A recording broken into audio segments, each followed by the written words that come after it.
Sir. Hi, John. Good morning. Can you hear me, John? Yes, sir. John? Yes. Um, Hello. can you hear me? Yes. Yes. Okay, okay. Yeah. I can't hear you. Hello, I'm not sir. sure if Hello. Hello. Hello, No sound. everyone. yeah, let me see. Yeah, I can't hear anything. Hi, Asiba. Welcome to the meeting. Can you hear me, Hi. Asiba?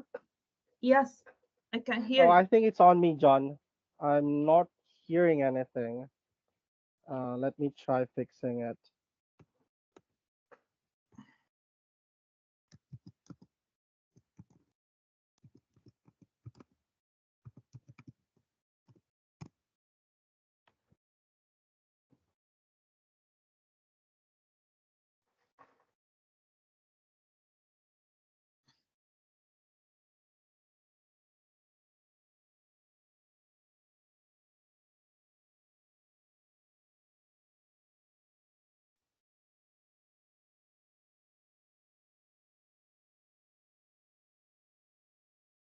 Hello. Can you hear me? Hello? Can you hear me? Hello? Can you hear me? Hello?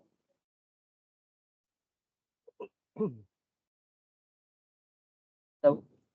Hello. Hello. Oh, Can I you hear can't me? can't Can you I see hear me can now, anything hear sir? you still. good. What's happening? You can hear Oh, me, Hasiba? Yes. Can you hear me? Yes. speaker. Yeah, I switched my. Let me see. I'm not sure if it has something to do with my monitors because I switched them. And yeah, let me try putting it back. Um,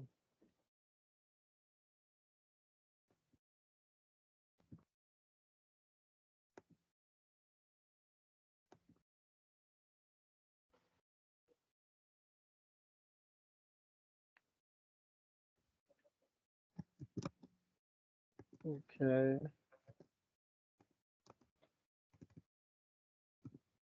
Um,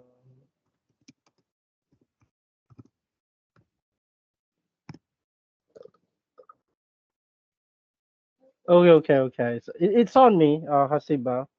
I don't hear you, so um, the issue is on me. Let me uh get back again.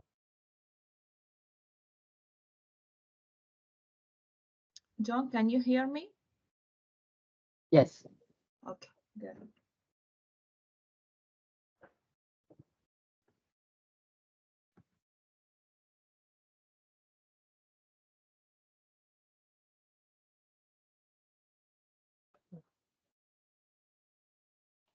Okay, let's see. John, can you say something, please, so that I can? Morning. Oh,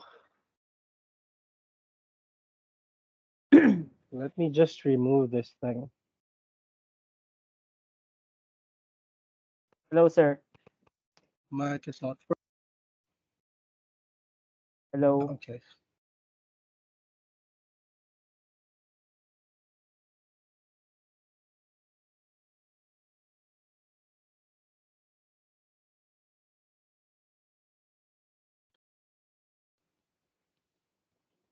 Yeah. Hmm. See camera. John, can you speak again? Hello, sir. Hello. Hello. Hello. Hello. Hello. I think. I'm not hearing I anything for some I think Sir reason. Jeff can hear us. Hmm. I'm not on mute. Oh no. But you can hear me, right? You can hear me clearly. I'm not sure. Let me restart my computer, okay, Sir. and get back in.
Okay, let's try now. Hello, sir. Okay, okay, there we. Yeah, um, I had to restart my computer before I can hear anything. But outside the meeting, everything looks normal. I can hear the sounds.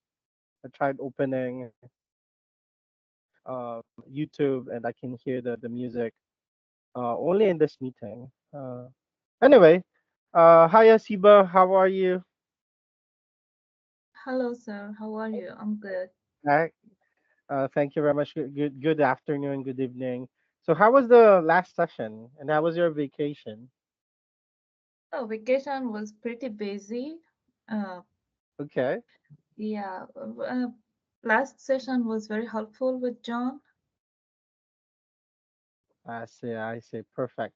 Because on Saturday, you'll be having your exam.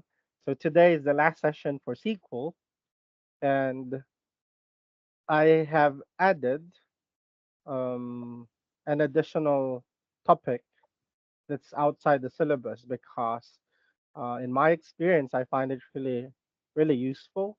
So that is with case one. So if you can remember the multiple if-then statements that we did with Microsoft Excel, so we specified the ranges of values, and then if if if the value falls in those specific ranges, then you will have this um, input on the other cell. So we will be doing that in SQL. Okay. Yeah, great. So yeah, after regex, we'll discuss that. So it's just an additional topic. So I think we have covered everything that we needed for basic, advanced, and basic, intermediate, and advanced SQL. Okay. Um, I Great. wonder where are the others, but I don't want to keep you waiting. So maybe we can start. Let me see. We can just catch up. And the remaining topic is not difficult at all. In fact, I think I can finish this within an hour or under an hour, and then we can immediately um, move to that additional topic. But before that, let's refresh the things that we talked about last week. And then, so I'm sharing my screen.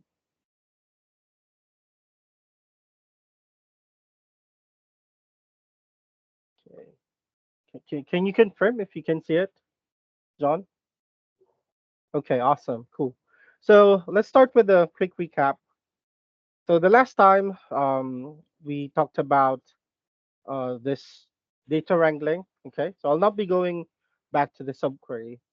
I think everything is solid. Um, Everything regarding it is solid by now. So we proceed with cleaning of strings, and I introduced to you the idea of data wrangling. So basically, data wrangling involves the procedures, the methods that we use in order to transform raw data into a format that makes it easier to work with, or in a format that we can apply this data methods with.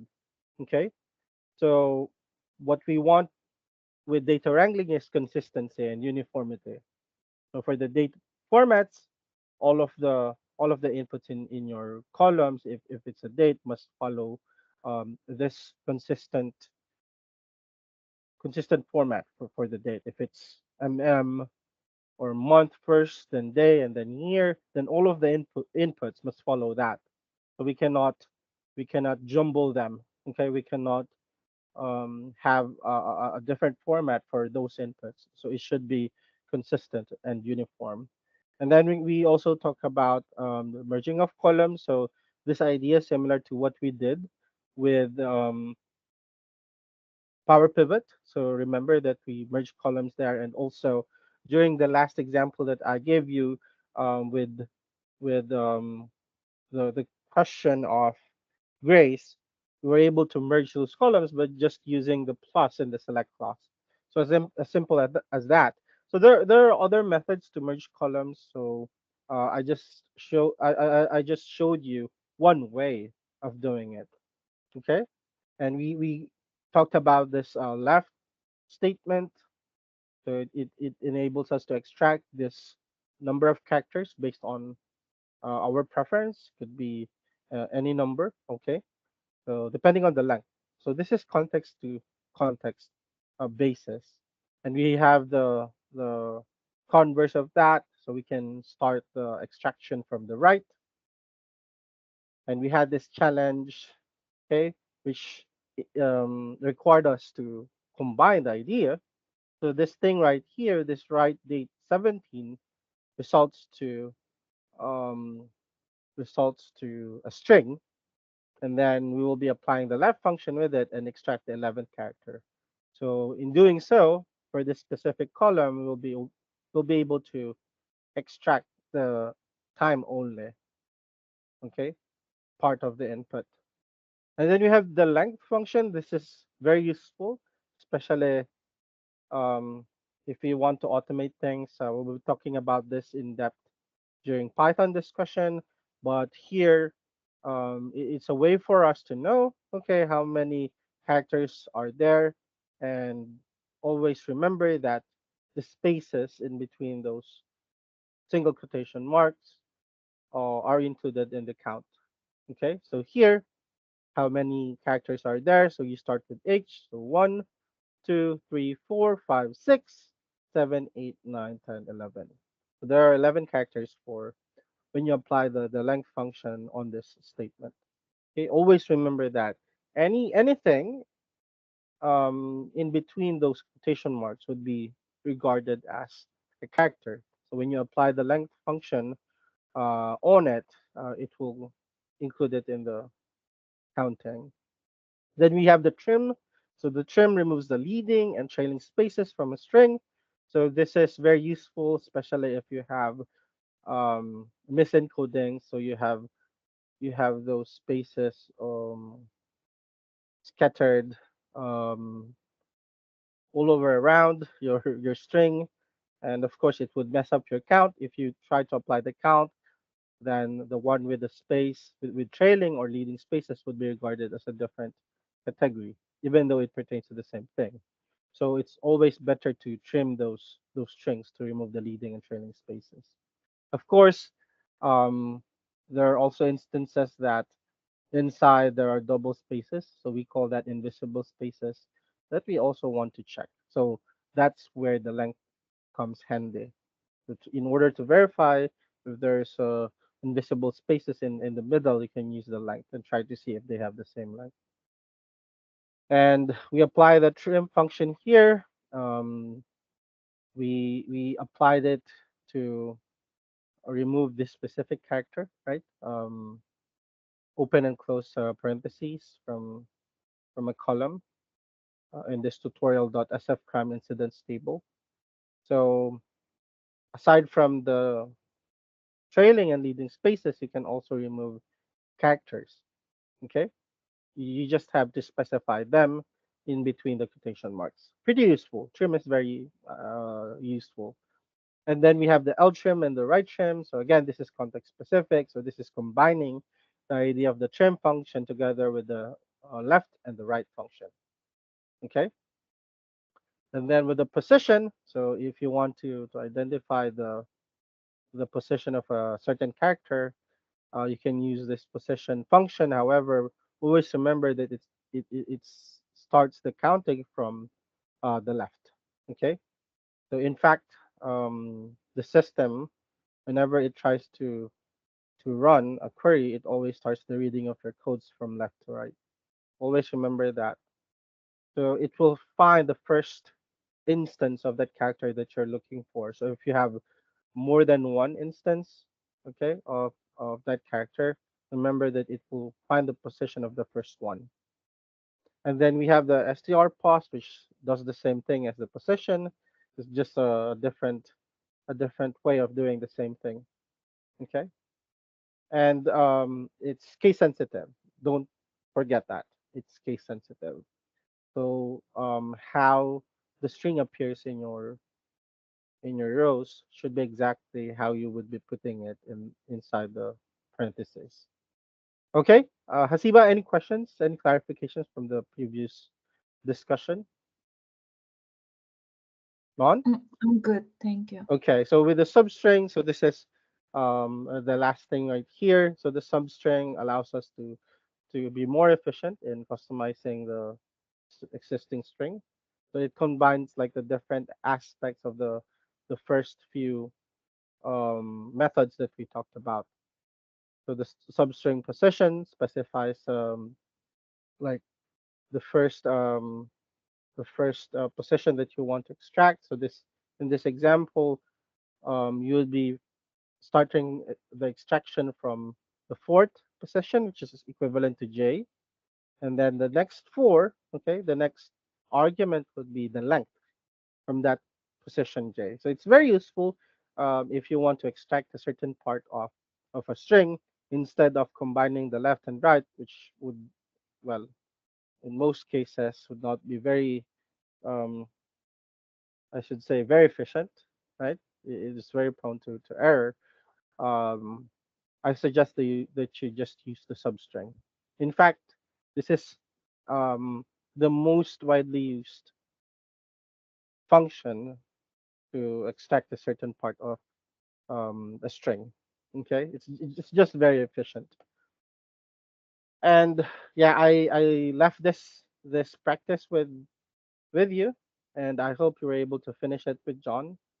So here, notice what I did with the position. So I applied the negative one in there. So this is just one of the tricks that you will be developing as you proceed with your SQL journey. You can tweak your queries in a way that um, I should say in a smart way so that you can arrive in your desired results. So here I combine the left function and the right function together with the position function in order to separate the fields for the latitude and longitude. If you would look into it line by line, it's not really that complicated. So you see here the trim. We are specifically looking for the open parentheses, so you know what it does. It will remove that, and here we specify from. Okay, so from left. Okay, so this is the left that we talked about earlier, and it specify, okay, location is a column, and then position is, it looks for the position of that comma, because remember it varies, right, depending on the length. So you cannot just say that the comma appears on the same exact location in each of the rows. So whether it's like 20 characters in length or 15 characters in length, it will just first find the first comma. Okay, So that's what it does. And then minus one, I just use it in order to aid the extraction with the left function. And I labeled it as latitude, okay, because if I don't put negative one in here, it would also capture um, the closing parentheses. And for the second line, I trim the closing parentheses and I start the counting from the right. And basically, I apply the same principle here. However, as you can see, I did not include the minus one in there because I already trimmed um, the closing parentheses. So it's not really that complicated, right? So with that, let's proceed to the next set of slides. So by the way, Jeff, Grace, welcome to the meeting. We just finished the recapitulation Hi, Jeff. Hi, of John. our discussion the last time. I hope you enjoyed the long weekend because I did. There Yes, are so very many much. things. Thank you. Yeah. I think it's a good the timing was really good because we're about to transition to Python, and on Saturday it will be our final exam in SQL. So I hope you have mm, maybe you have invested some time during the long weekend to do some reviews. But you will have those time tomorrow with John. And yeah, on Monday we'll start with Python. Okay, we're almost halfway through. After Python, we'll be doing. I'm thinking if we should do statistics next or do Power BI and then statistics. In the syllabus, it's Power BI and then statistics. However, I think we need to focus more on statistics because I want you to be knowledgeable about the different methodologies that we use in statistics in analyzing data. Because with Power BI, that's only for visualization. Okay, so John suggests statistics. Yeah, I also have the same thinking. Um, Maybe we can cover some advanced methods such as analysis of variance, multivariate analysis of variance, regression analysis. So definitely for those working in finance and also, well, the good thing about regression analysis is it can be applied to so many fields, even in medicine, Grace. I've done a couple of papers with medical researchers in Saudi Arabia. We just finished the one that I showed you a couple of weeks back. We already finished that, and the results were good. That would be submitted for publication also. So in there, we used logistic regression analysis to identify the risk factors for microalbuminuria and macroalbuminuria. So yeah, I think that's one thing, one method that you need to fully understand. It can also be used in products if you want to do product enhancement. That's also being used there. So we start with the final SQL class. So it was this journey with SQL. It was really fun. I really enjoyed it a lot. I mean, I've been doing this for some time now, but every now and then there were questions that were never asked before. Uh, so every now and then there are new discoveries that are being made in this class. So it's really interesting and it's really fulfilling. Okay, every class. So anyway, what are today's plans? So today's plans, we have to finish SQL in a strong note. That's my plan. So we'll continue with data wrangling. Okay, introduce to you some other techniques that you can use to clean strings, and then finally we will be proceeding with regex. Again, this is a caveat with regex. Regex is very um, we'll be only able to touch like a small portion of regex because it's very wide. the ranges of functions that are available with regex can be like um it can be done in just a week of lecture. There's so many instances, there are so many cases, unique cases in which you can uh, look for a certain function in under regex to use. So I just looked into the most frequently used ones. Okay, the meta characters I should say that are typically being used, and based from that, starting from that, you can further. Okay, you can further your regex exploration. Okay, and of course, final exam in SQL that would be on Saturday, and I'm excited to see your performance. Okay, I'll be looking back at the examination again, try to see if how I can make it more interesting. Not really make it more difficult, but challenge in a way that you'll be enjoying it. Okay, is that even a thing? Like enjoying an exam? Probably John. John is a top student. He's competing in national level, so probably John is enjoying exams. But me, I'm always anxious. There were times that I was I was overconfident that I almost failed the exam because of that. I did not review because I thought that I know everything. Um, but anyway, yeah, let's proceed. So continuation of the cleaning of strings.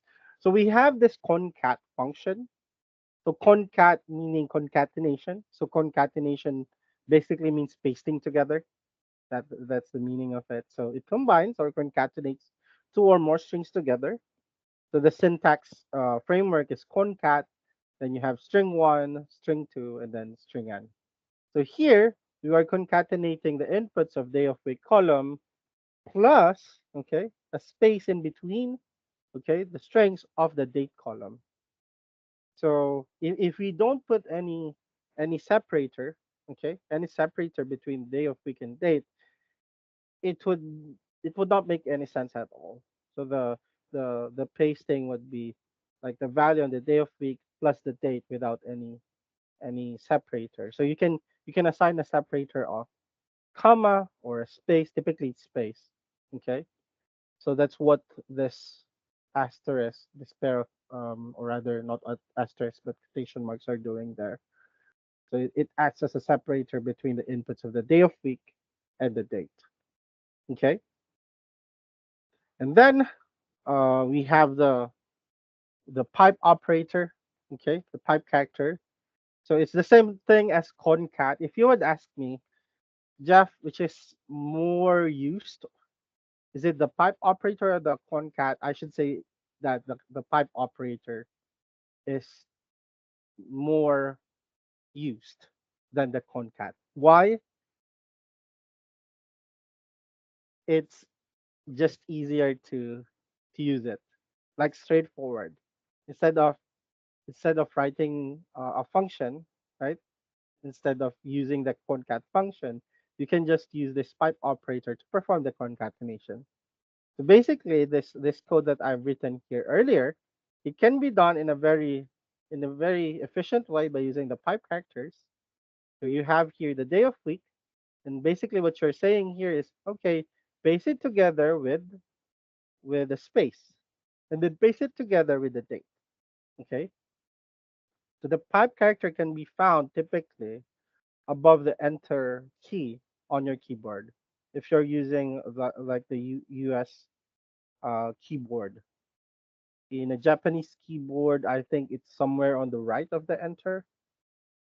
If you're using a Middle Eastern keyboard, I think the Middle Eastern keyboard has the same set of locations for the keys. Okay, excuse me. Were you able to find the pipe characters on your keyboard? It's like an obelisk. Okay. Tasiba. Okay. Grace. Jeff, we're able to. Well, Jeff is using US keyboard, so definitely you can easily find that. So usually it's paired with a slash. Okay. The Yeah, backslash is the. I think I see it. Yeah. Yeah. So again, for me, whenever I use the concatenation function, I use the pipe characters. I don't use the concat. It's too lengthy for me. Okay, it's too lengthy. Basically, you can also use this as a form of a subquery, right? If you want to have like a combination of the inputs from multiple columns, you can combine them all together and then use it as a subquery um li- for accomplishing a certain task. So anyway, I have this practice, and I'll be giving you. Mm, oh, this is just easy. No, no, no. We'll not do it. I'll just show you the. I'll just show you the result because I think it's very easy. So here we have the mood analytics dot email underscore test, and there's a column there representing the first name, and the task is you just have to paste them together with the last name. So create a proper name that starts with the first name and then the last name. Okay. So as you can see in here, it's basically okay. The output will contain the first name, then a space, and then a last name. Okay. Any questions with this, guys? Any questions? Again, the pipe characters, they're just pasting together the strings. Questions? Yeah, it's straightforward. So I think everything's clear. And then we have the upper and lower function. You might think, okay, upper and lower function, it exists in Excel. And when you're cleaning your data, it's very useful. It's a very simple function. The upper makes all of your strings uppercase, and the lower makes your string makes all of your string lowercase. Why is it very useful? Because oftentimes the misencoding is actually on the um on this thing. Sometimes people would commit errors in like capitalizing a letter. So for me, what I do is I always make everything capitalized. So it's just a way for me to avoid those complications resulting from like different um, uh, presentation of strings. Why is it an issue? Because if you apply a count, let's open Excel right here. So remember that the computer doesn't know whether a lowercase name is just the same thing as with the uppercase name. So for example, here I I make an input of orange. So let's create a column for fruits. We have orange. We have orange. No, no, no. I want it lowercase. Yeah, orange. And then orange, correcting it. How do I turn that off? Okay. Um, and you might think that this is like a dumb mistake, but in reality, it's actually being committed by encoders. They want to finish the task quickly, so they commit these mistakes. So if you do a count distinct, okay, imagine applying a count distinct in this column. This would correspond to like distinct inputs. Although in reality, intrinsically, it refers to the same fruit.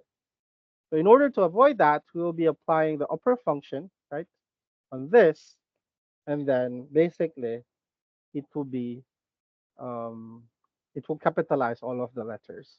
So that's what the upper and the lower is doing, and it's the same thing as with Excel and with SQL. They share the same syntax for it. Okay. So if you get the count of this, if you do a count this thing, then this will just be regarded as just one input. Okay. Do you follow, guys? Does it make sense? The concept, the idea behind it. It's a simple. It's a very simple thing, but very useful. Okay, very useful. So most of the time, I encounter this issue whenever I analyze the data.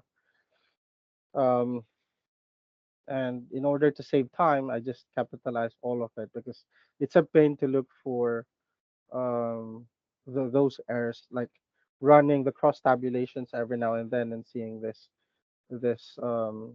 issues with capitalization.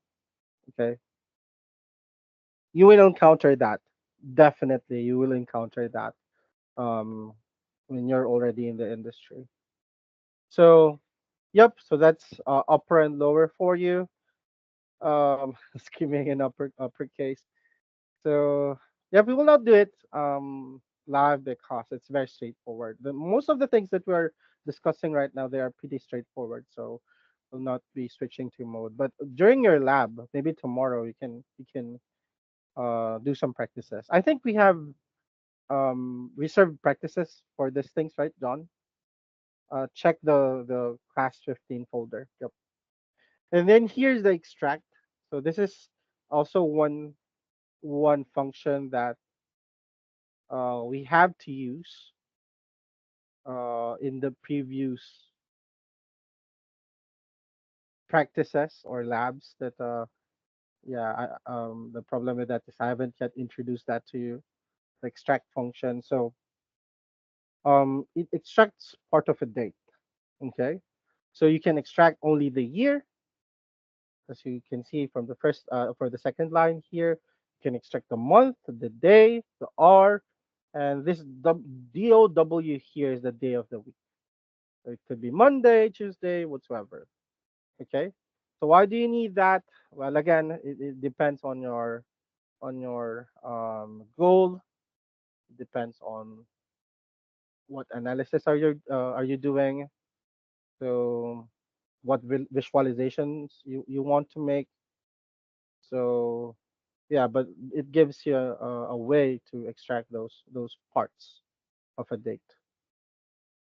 Okay. But again, it's context specific. It it is context specific. The use of it. Okay, so here there's a practice. Extract the month and date from the clean date column of the tutorial SF time. Concatenate them together so that the values in your column are in the format MM uh, DD or MM dash DD. So basically, you will need to have this for January 31 to the month first, and then the day. Okay, so there's a hint in here. You'll need to change the data types of the extracted month and day to varchar. Okay, so let me show you the way I did it. Okay, I'm not saying that this is the only way to do this. So as you can see, I applied this extract function that you've seen in the previous slide, and I extracted the month, okay, from the clean date, and I used here um, a weird symbol, double colon. Anyone knows what the double colon means?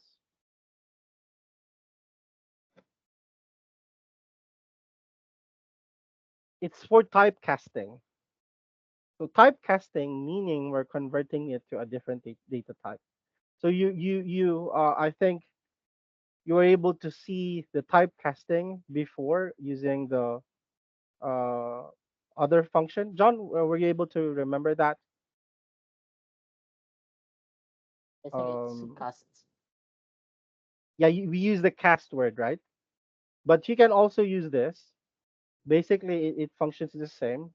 So here we are casting whatever we'll get from here as a varchar, okay, as a variable character to shorthand for string, okay.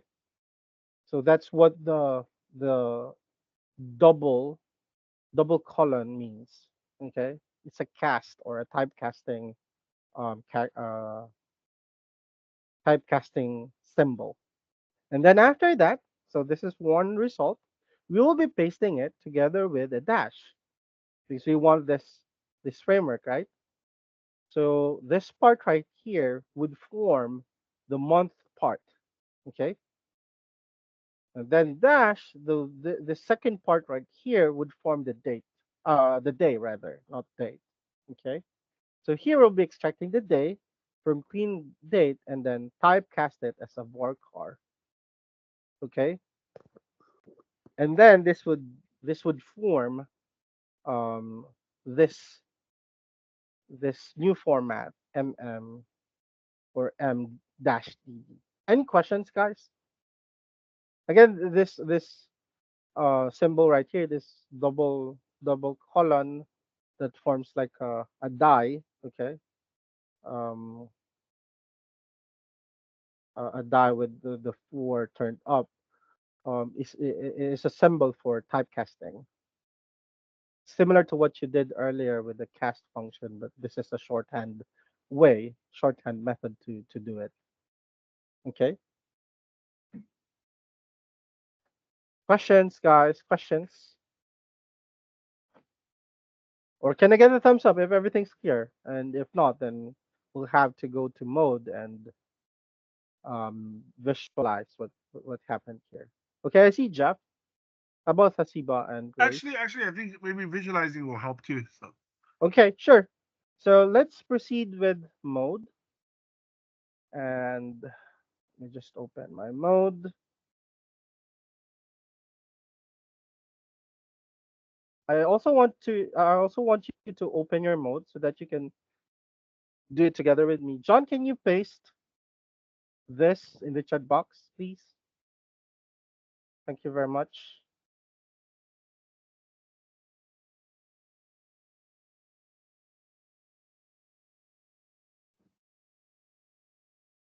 Okay. So, okay. So this is for extract slash what else do we have in there? Typecasting via double and then concatenation via the pipe operator. Okay, so let's start. So again, in every SQL query that we do, the first thing that we have to execute would be the visualization of the columns, right? So the table that we want to extract this thing is from tutorial.sfcrime clean date. So let's look at it, have a like a bird's eye view of what we have. So we have the incident number, category, the script, first day of week rather, date, time, PD district, resolution address, longitude and latitude, location, clean date. Okay. So our goal is want to show the month and date in a m-dd or mmdd format. So the first thing that we have to extract would be the month aspect, right? So we select um, extract the month, right? From where? From clean date.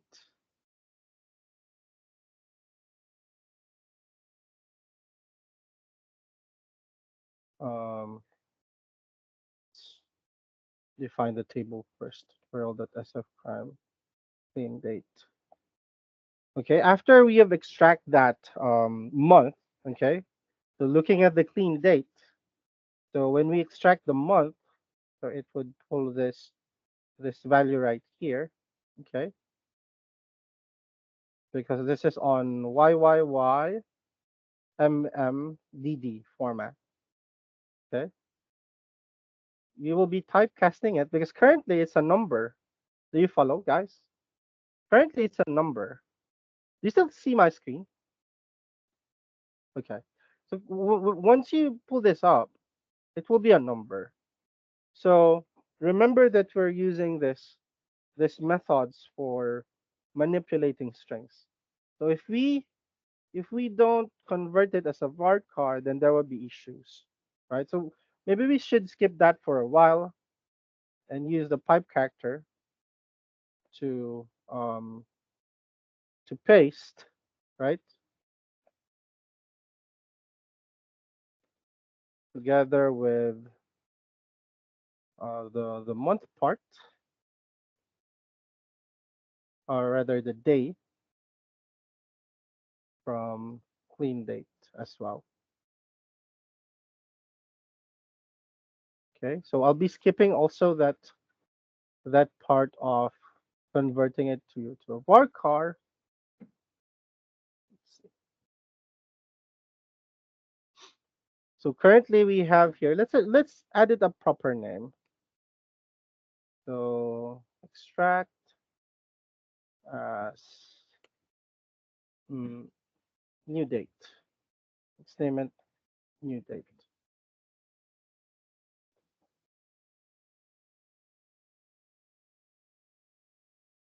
Okay. So currently we have this new date. Okay.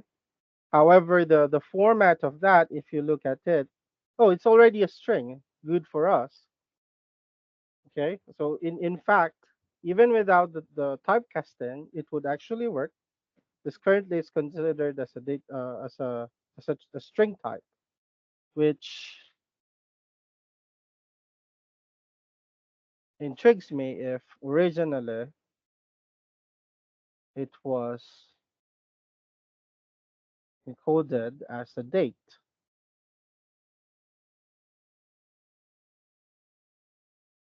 Where was it? So currently, from the original table, it's considered as a timestamp. Okay, as a timestamp, which is the correct format for it. And I think the application of the pipe automatically converted it as a string, even without typecasting. Let's verify it. Let's do a quick exploration. If we only do this part and this, we should expect that this would be a numeric as uh, my column. So let's see. So currently, exactly. So this is a float, as you can see. So float, as you can remember, is a type of numeric variable um, that has decimal value. So in reality, this is being classified as with one or more decimal values, 1.00 and so on. So it's a float. Okay. However, when we apply it, when we paste together this thing, um, it it automatically converts it into a string. Okay, this dash. Okay, so it made it to it converted it to a string even without the typecasting. Okay, let me just switch it to a different monitor.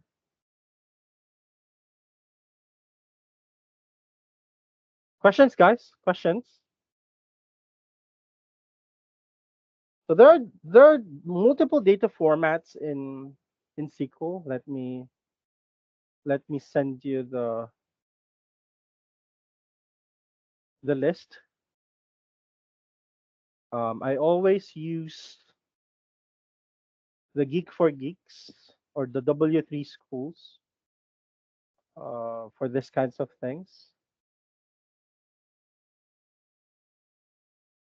And let me send it to the group chat. You can You can paste it in your notes. Okay, because again, it's not necessary to memorize them because there are so many. There's so many data types, and it's not really needed to memorize all of them.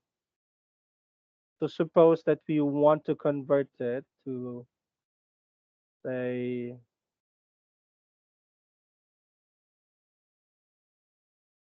mm,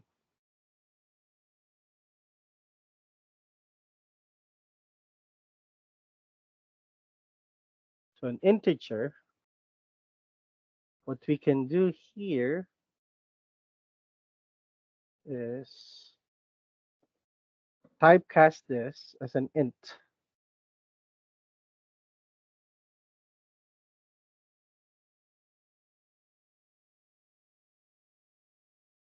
Yeah, this should work. So now, as you can see, from being a float, now an integer, a whole number, but basically it's still the same. And suppose that we want to add decimal here, decimal of size 2, let's say. Um, decimal of, say, hmm, I think that the desk would actually work even we don't put anything, any argument, at least from what I can remember. It would auto. Oh, okay. Um, let me see. A size of say 3 and 2 for the argument. A field with precision 3 scale to must round to an absolute value less than. Wait. Yeah, precision 1. Precision 1. Numeric scale 2 must be between 0 and precision 1.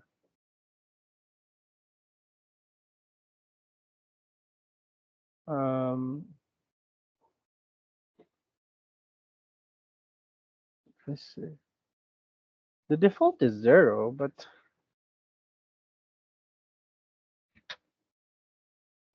the okay. What I'm trying to do here is actually to put the decimal value even with 00 on this my underscore call, since it's a float. Let me think.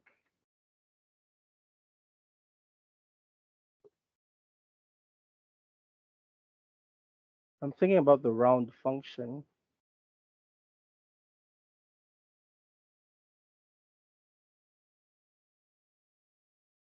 Yeah, I think I can use the round function here. Let me see. Um, round.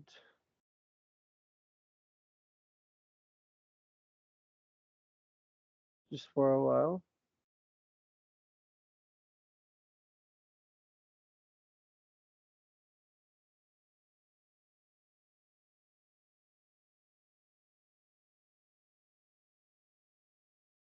Hmm.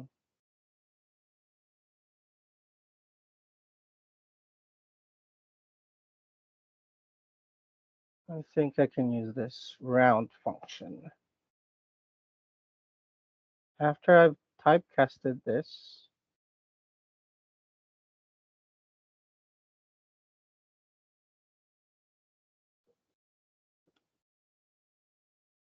this my call.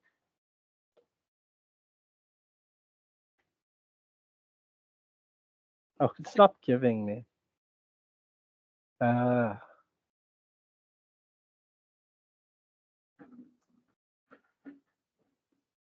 is to make to add.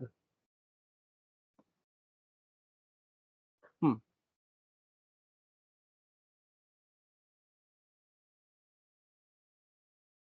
Why is it giving me that? I've done this before. I can't remember the exact method that I did. My memory tells me a round function can be used.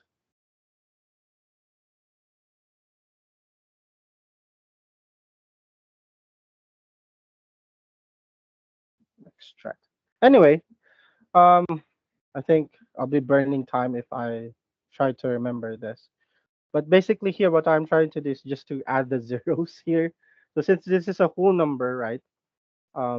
Because well, all of these are round numbers, so that could be one of the reason. But I was thinking this can be done easily in Python. That we want to convert it in a way that it would be a float with decimal values. But for some reason, I think I'm missing some part here. So what I'm trying to do here is to round this value and add a decimal, two decimal places. But it doesn't work for some reason. Maybe it requires that one value should have a decimal part, and all of this are actually numeric or whole numbers, count numbers. Okay. So anyway, any questions, guys, with this? Again, the reason for being being a string is because of this. Okay, so even without typecasting, so even without this or car, it would actually work automatically.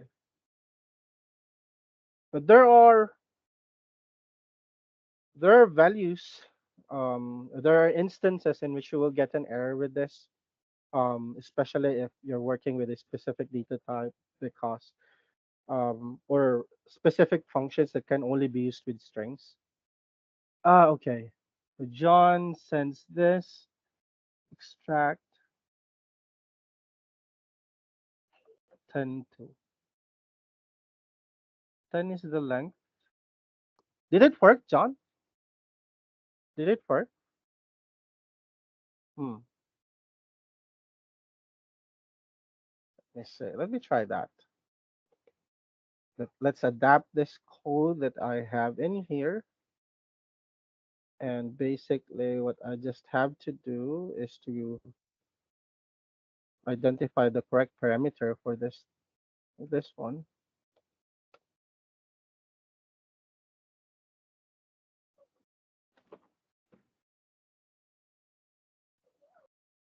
Hmm?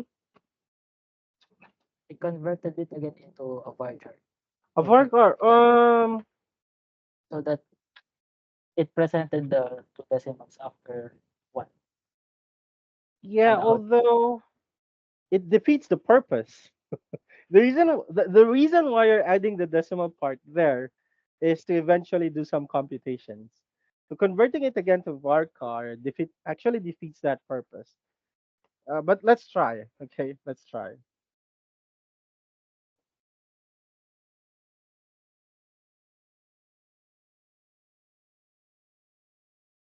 And it's actually weird that when you type when you put it back when you typecast it back to a varchar, it shows the zeros in there. But actually, it means that the system actually knows that there are zeros based on this, right? So it should be that even without the varchar, it should show those zeros, right? Hmm.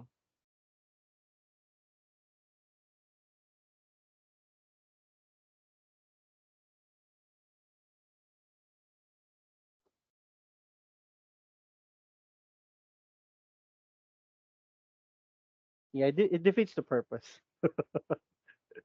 If you can follow my logic, converting it back to a string defeats the purpose of getting the decimal values, right? So anyway, it works, but this is what what we want to get the zero zeros in here. But in reality, don't want it to be a varchar, but instead maybe convert it to a decimal again. Although that's weird, but it could work. Maybe it needs another layer of typecasting. Okay, it doesn't want to show it when it's on a decimal format. Okay. Okay, guys, can we proceed to the next function for regex? So during the lab, I want you to do this exploration. Um, ask this many questions and try to come up with ways in how to answer those questions. And don't confine yourselves with the functions that we are talking in class. Again, as much as I want to discuss every functions there are, it's not just possible to do that. Okay, it's not possible. So widen your arsenal by looking into different ways, looking into other functions as well. Okay, can we proceed? Can I get a thumbs up from the group?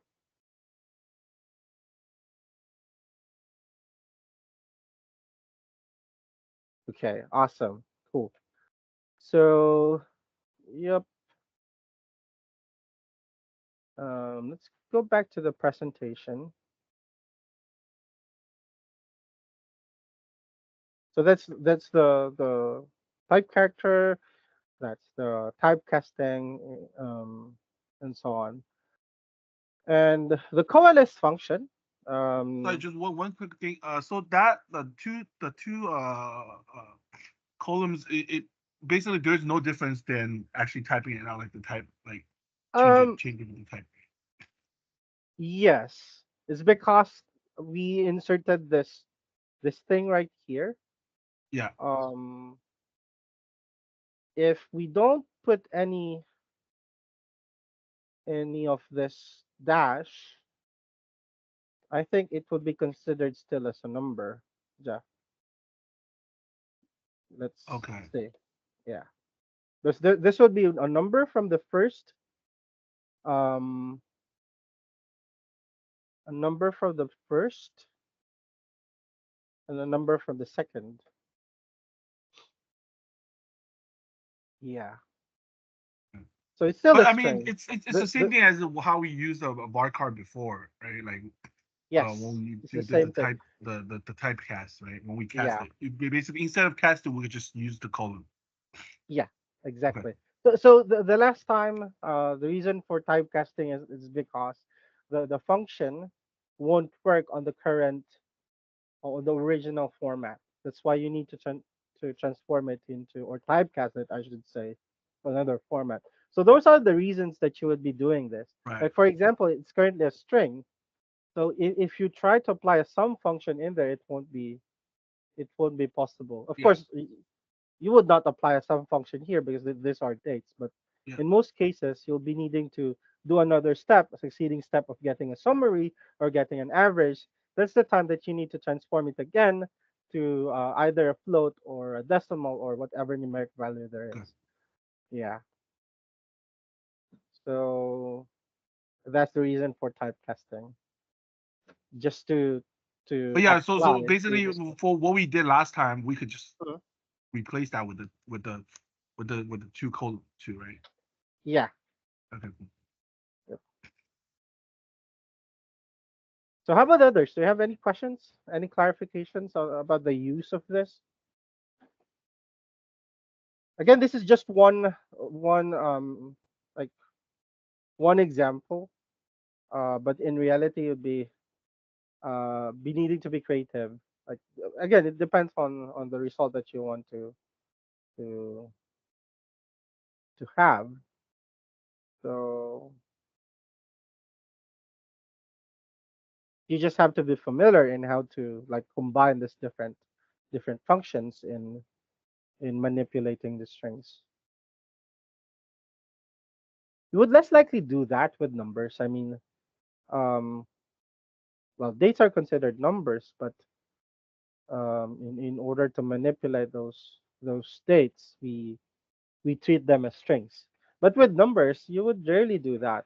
I mean, if there's a misencoding, like accident accidentally your encoder put a letter as input together with a number, that's the time that you'd be needing to apply this string manipulation methods to it.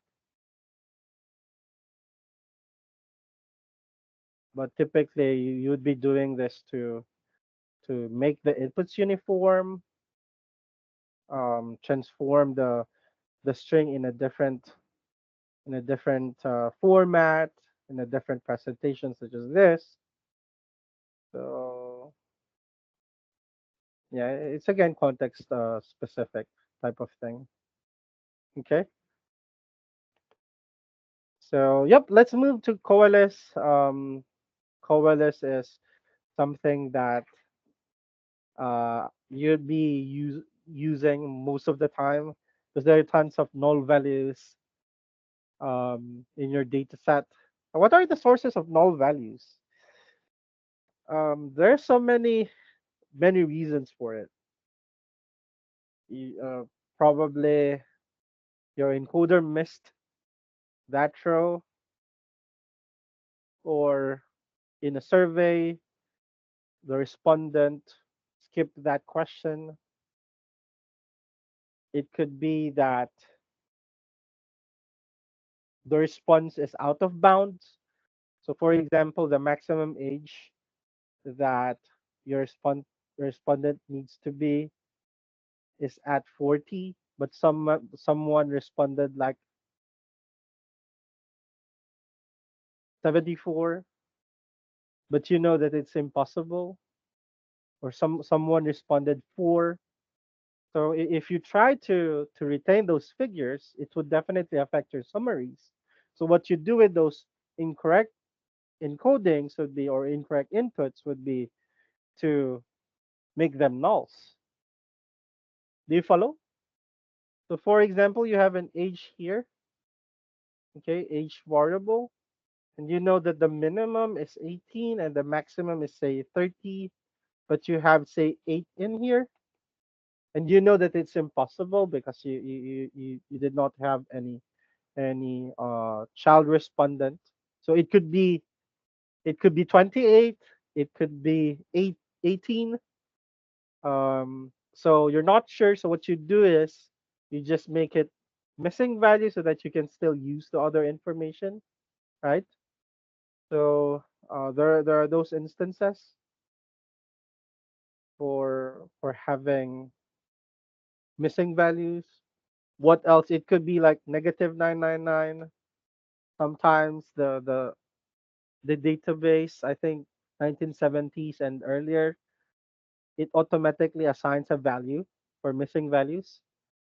So it could be negative 999. I encountered this in the past. Negative 999. I wasn't aware that it means missing value. So I had a salary that corresponds to this, and it doesn't make sense. However, when I looked into the pattern, I realized that the system automatically populated the missing values with this figure. And what else? Um, Let me think of other sources of missing values.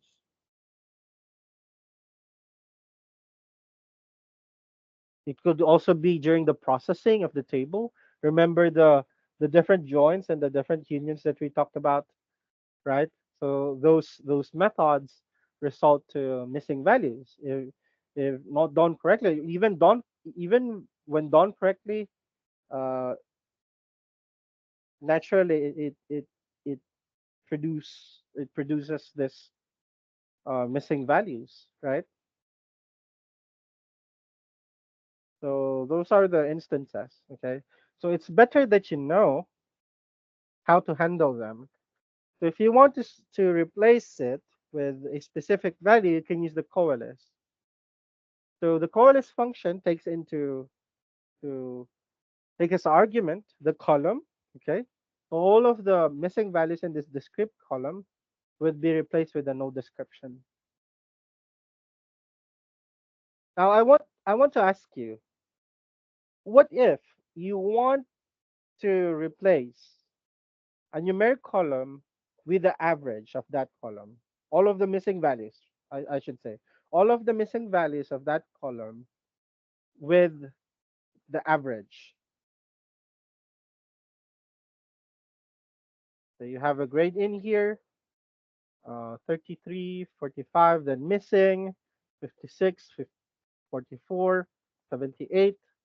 And what we want to do is to replace this missing value with an average. That's called mean imputation.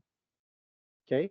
And it's being done in analytics with some considerations, like considering if there are no outliers, because the outliers would definitely affect um, the accuracy of the imputation, and if the distribution is symmetric. Okay, we'll be talking about those things in statistics session. But how would you do that? How would you replace it? All those missing values with the average using the coalesce. Any idea? You don't need to say to me the actual working code. I just want you to think of a strategy using the tools that you already have, using the codes that you already know to accomplish that. Just enumerate the steps to me, guys.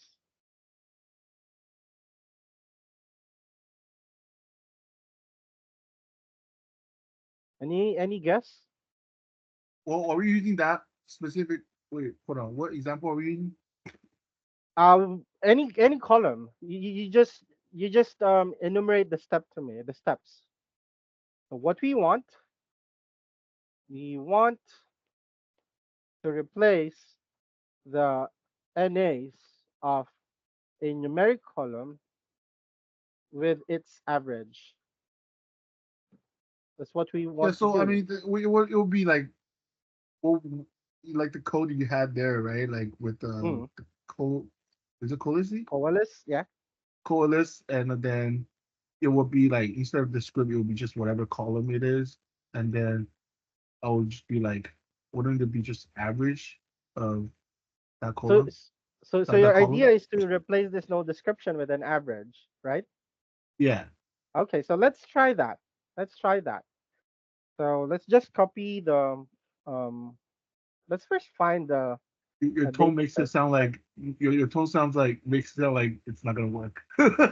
I'm not sure, Yeah. Jeff. I'm not sure. Let's try that. Okay. Um All right, let's not try it. really, Well, Jeff. let's see. Let's see. So let's see.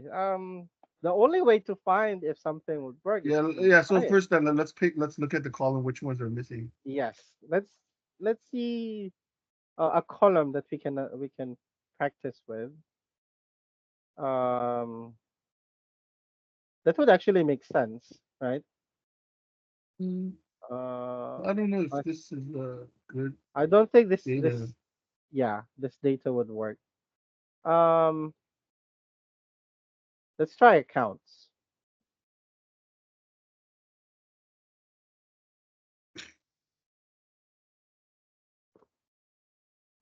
Hmm.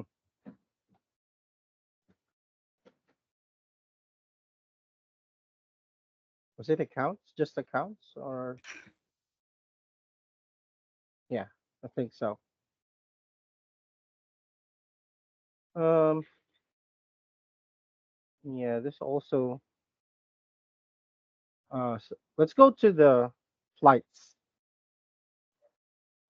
Flights, U.S. flights. I think we can use something in there, like the duration. There are tons of missing values in there. Right.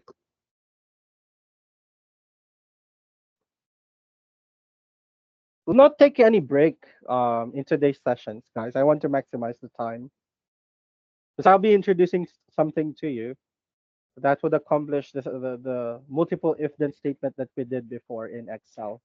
It's very useful. I've used it so many times before in actual practice. Why is it's taking so much time to load?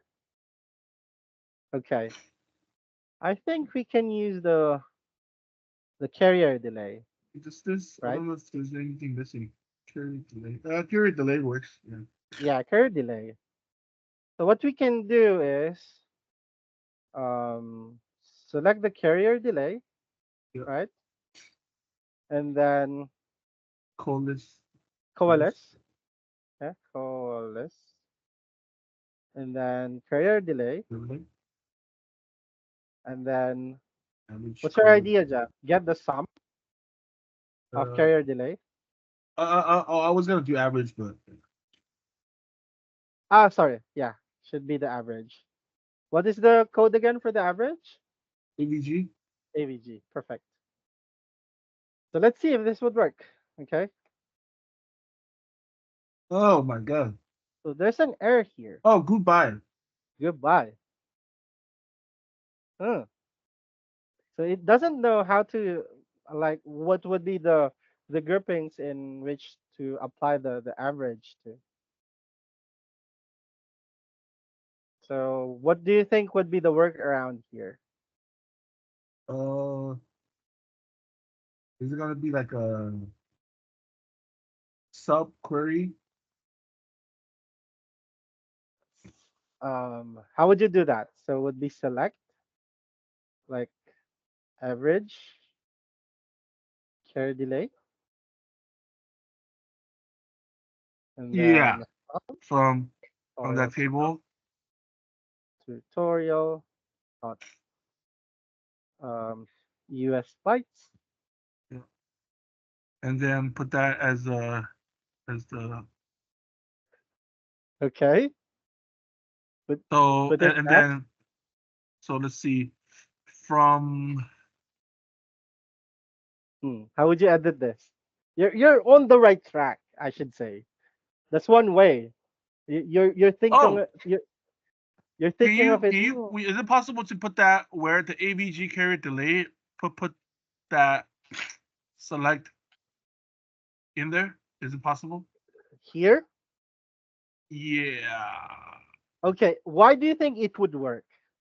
Before I put it in there.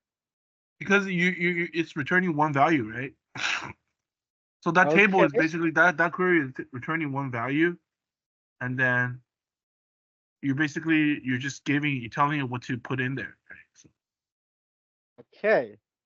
It's actually true, right? It's actually correct. It would just return a one value in which we can somehow replace all of this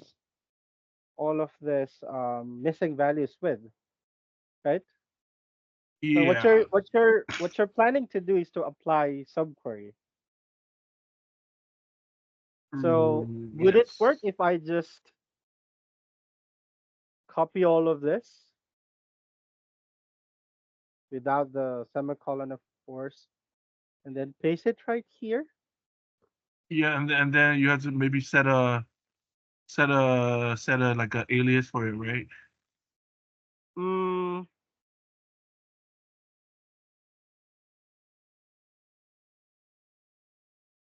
yes, you be needing to set an alias in here if you will be using a subquery. But let's reanalyze the code, okay? So we are here um trying to apply the coalesce to this carrier delay, which has tons of missing values, by replacing it with the average from this query. Yes. Because it would result to just one value, right? Right. So it's completely possible, but we have to set it up properly that it would run by itself. So let's see. So as AVG. Wait, what about the parentheses? Let me see.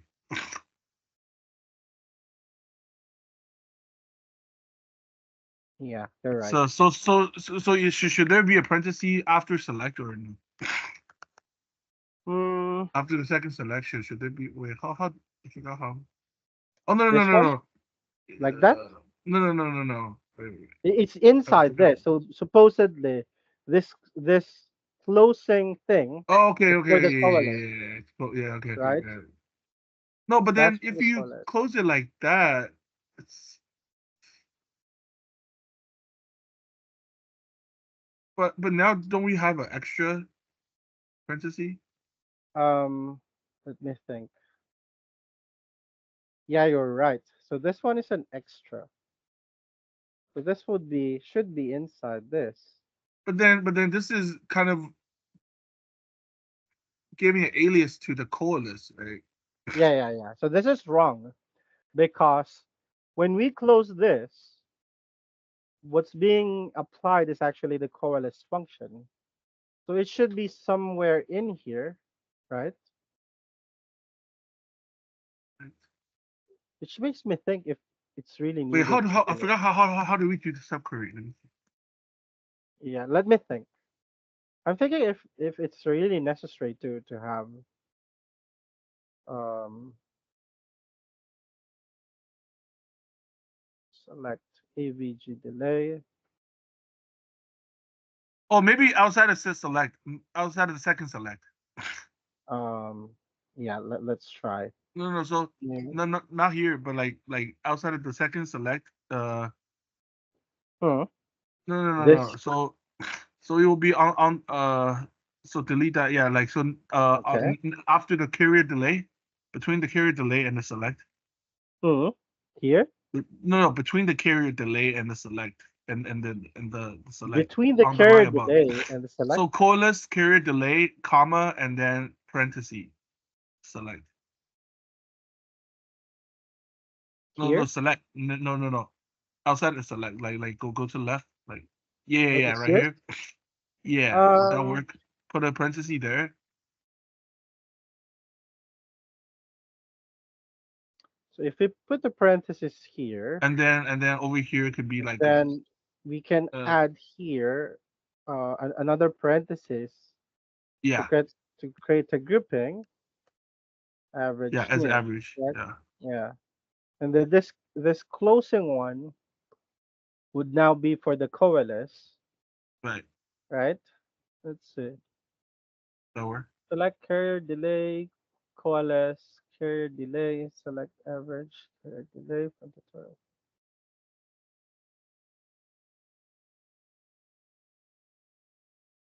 tutorial. Yes, that's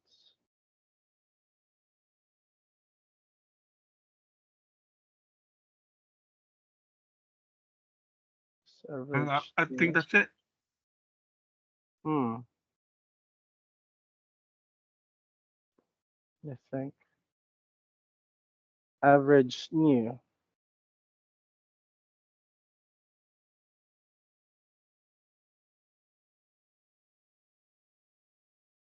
Let's try running it. I think something's All right. wrong. Yep. Yeah. This average new. Hmm.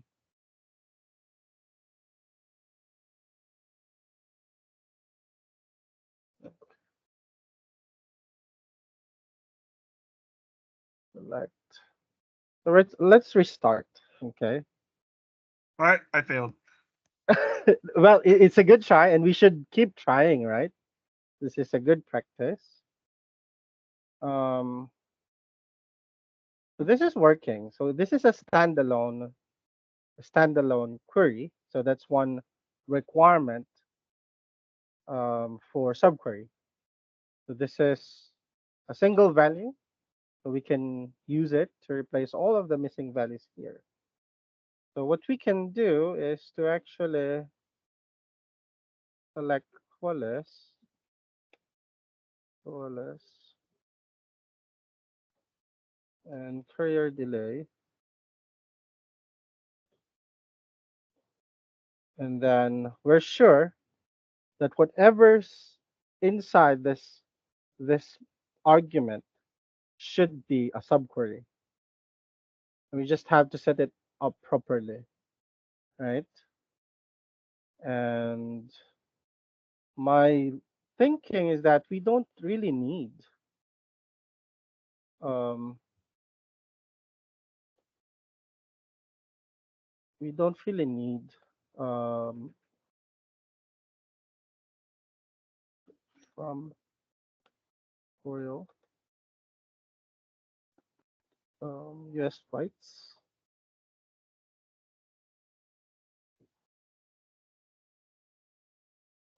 Average.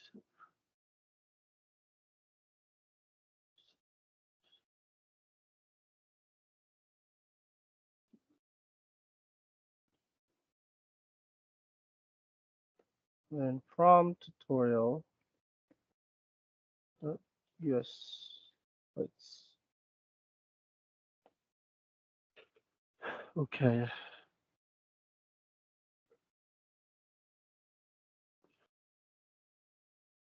As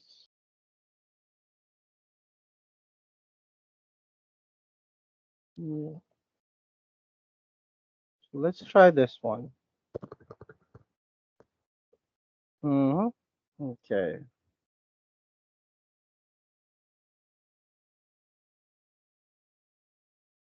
Okay. Select syntax error at or near select.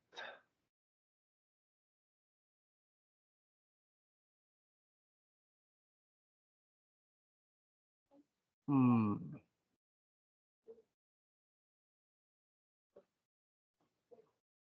I'm missing a piece here. Select coalesce carrier delay. Select average carrier delay from syntax error at or near select. So is it this select? Because it won't show anything, I think, if you don't put the carrier delay in there. So carrier delay, select average, carrier delay from the tutorial.cspace. Oh, let's see. Is it missing a single Parentheses? quotation? Where? So when you use the coalesce function, you're saying you put parentheses where, and then what you're replacing it with inside of a single Mm, quotation. So does yeah, it need that?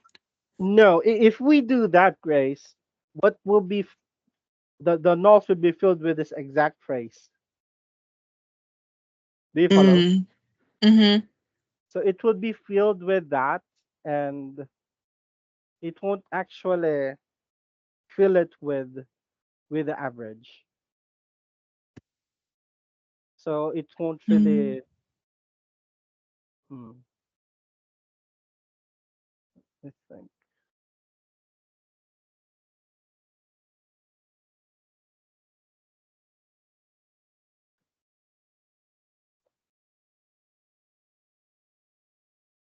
Hmm,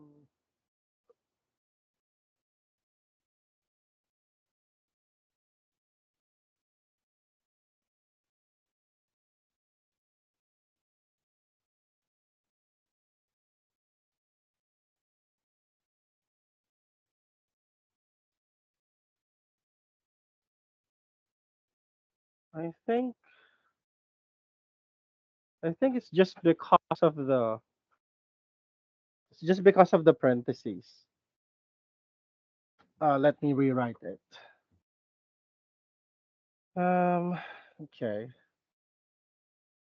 Select everything looks good, but hmm, I'm thinking it's just the parentheses.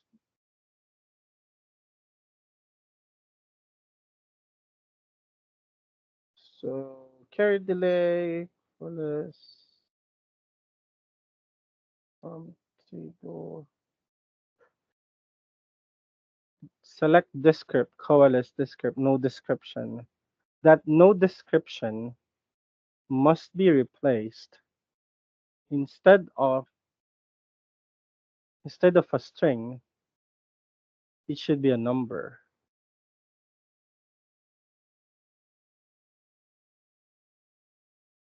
Hmm.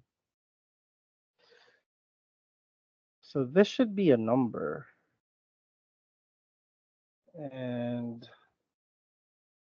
select error delay from this as new val.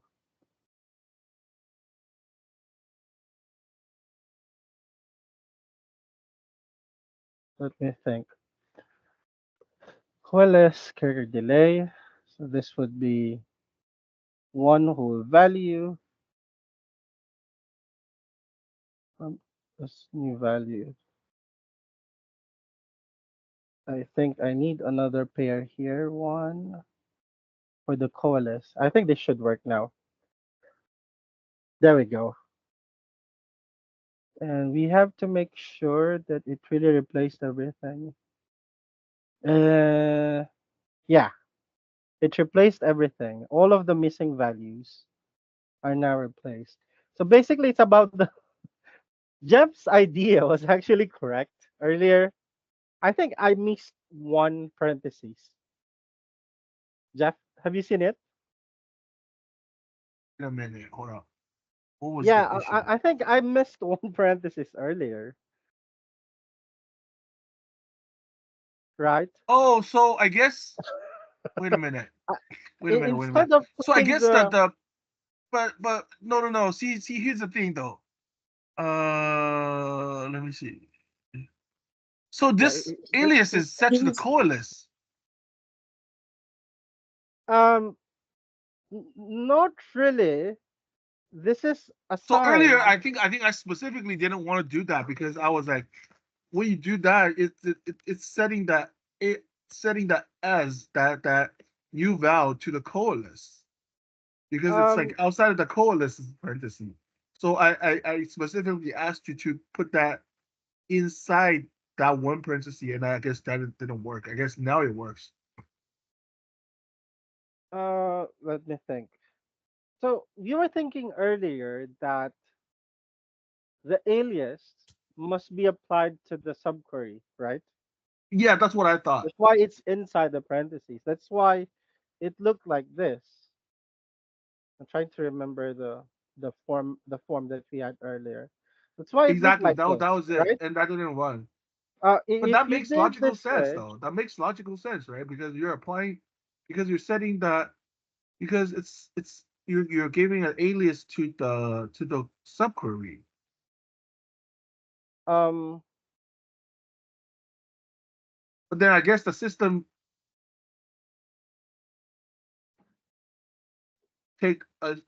recognize them more as like I think. Well, I don't know. A system think is more correct with the when you because the one that's above the one that was working, it looks like it's you're setting the alias to the coalesce. exactly. Let me process all those things that you said. So, okay, so let's compare this to. Okay, I agree that this version right here is more logical in a way that this appears to be just one value, new val, Exactly. that we're using for coalesce, right? Because Exactly. the coalesce function takes into argument coalesce. This takes into argument the column and then the string that we want to replace the null values in that column, right? This is the exact thing that you will see if we go back to our discussion, Exactly. right? So this follows that framework. Now, what we have at the top, what actually is happening right here is this is already considered as a single value. And my thinking is that even, well, this I is was what just I gonna thought say, what if earlier. we take that off? It might still work. It would still work. It would still work because I think we have to go back with a discussion of subquery. There is this type of a subquery That doesn't need alias. that it doesn't need to have any alias, right? Because it would already return a single value in itself, Aha. right? So it works. It works. So the alias that we put in there was actually just renaming the output of the coalesce. Now let's go back. Um, I think we have to go back to our discussion of of um, subqueries. What lecture was that? 12? Was it 12, John? It's way back, like Let's two check weeks. it, sir. 2 weeks ago. Ah, no, no, no. 13. 11. Oh. 11? No, it should be 13 because joins is 12. All right. Let me see. Let's go back to it because this requires a bit of clarification, right? Hmm, slideshow from beginning. Do you still see it? This new Yeah, presentation. yeah. Yeah. So as you're seeing in here, this subquery doesn't actually need to have um a name. This will result to a single value to a value that we can immediately use. Um,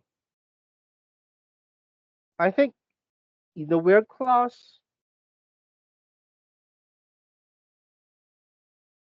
Let me see. Yeah, we learned that aliases were important if you subquery in the from, In the from, because yeah, because then you have to reference which table. In the from clause, you have to reference it because you have Oh, multiple okay. I tables see. I see it. existing Because already. the other one you're just returning a value. The other for the Yeah, from clause, you basically you have two tables. you have two tables already with the from clause. So if you just That's use it in the select clause, it's just similar to idea of the where of using the single value in the where clause, right? So it's essentially you already have two existing. bases. You have two databases that's in there. The other one is not really using it as a database. You're Yes, basically exactly. just giving something. Yeah. As compared to when you put it in the from clause, you're actually considering there two tables or even more. But when you use it in the where or in the select clause and just use it as an argument of a function, it doesn't need to have this alias because it will just return a single value. As compared, if you look at it for when it's used in the from clause, it's completely different, right? Because you have one table right here and you have another table outside of it, right? So let's look for this one. So table within a table. Okay. So when you create a table in your subquery, then that needs to have an alias so that the system knows when where to reference to. However, you don't use a table as an argument in the Right. select Because class, it's right? in the argument. It's really just This is it's a just single value. calculating something from it. It's Yeah, just calculating exactly. something. So that's the main difference of it. That's when you need when you need an alias if it's a table. If it's just a single value, it's just a single value. Then uh, you don't have to do it. You don't have to assign an alias to it. You can assign, but it won't really make any changes. Do you follow? Yeah, makes Right? sense. Yep.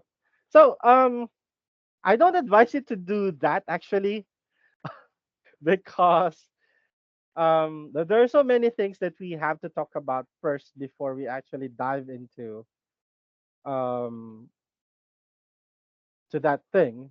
to data imputation, but it's just for enjoyment. Okay, it's just for exploration. That it's completely possible that we can extend the coalesce for the case of numbers. So it's not really only applicable for strings, which is a good question to ask, right? Can we manipulate this function so that instead of just a single word or a phrase or a string, we change it to a number? So yeah, it's completely possible. Okay, and that actually, I think that's the end of our discussion for the manipulation of strings, and then we proceed to regex. Okay, guys, any questions? Any questions? Do you still see the regex slide? Okay, so yeah,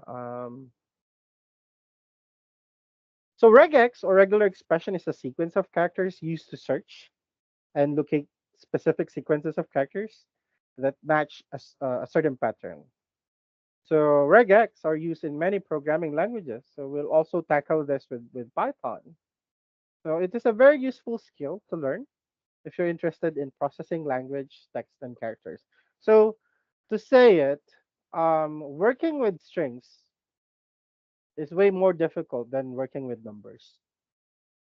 Way difficult. Way more difficult because every string, every set of strings, they have their unique characteristics. With numbers, it's like a one size fits all thing. Okay, any numeric value, you can apply the function to it, and then you'll get the same result. But with regex, it's a different thing. It's a different beast. Okay, so in there are three regex approaches in PostgreSQL. So this is like, there's a similar to the like. We've already covered this, and there's POSIX. Okay, so similar to we'll be discussing it, and also with POSIX. I think that there will be quite a discussion with POSIX, but the focus will be more into similar to. It's quite it's almost similar to the like. Okay, the similar to is similar to the like, but it has more features.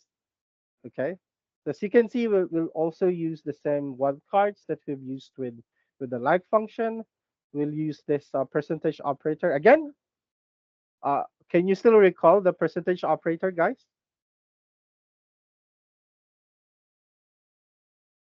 Anyone? Hasiba? Can you recall? Anything after or anything Or before? anything after, anything in between if used on um both sides, the leftmost and the rightmost, the first and the last. Okay, perfect. And we'll be discussing meta characters, things that you can combine with regex. So meta characters are what we use to match patterns. Recall that when we use like, we're able to use the wildcards, percentage, and underscore.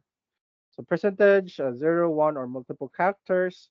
The underscore is for specifying a character. So one underscore means one character, two underscores mean two characters, right? And so on. So when we use similar to, we can still use um, this percentage and underscore, and with even more meta characters at our disposal. So that's the main advantage of the similar to as compared to the like. You have more options for the wildcard, okay, or the meta characters.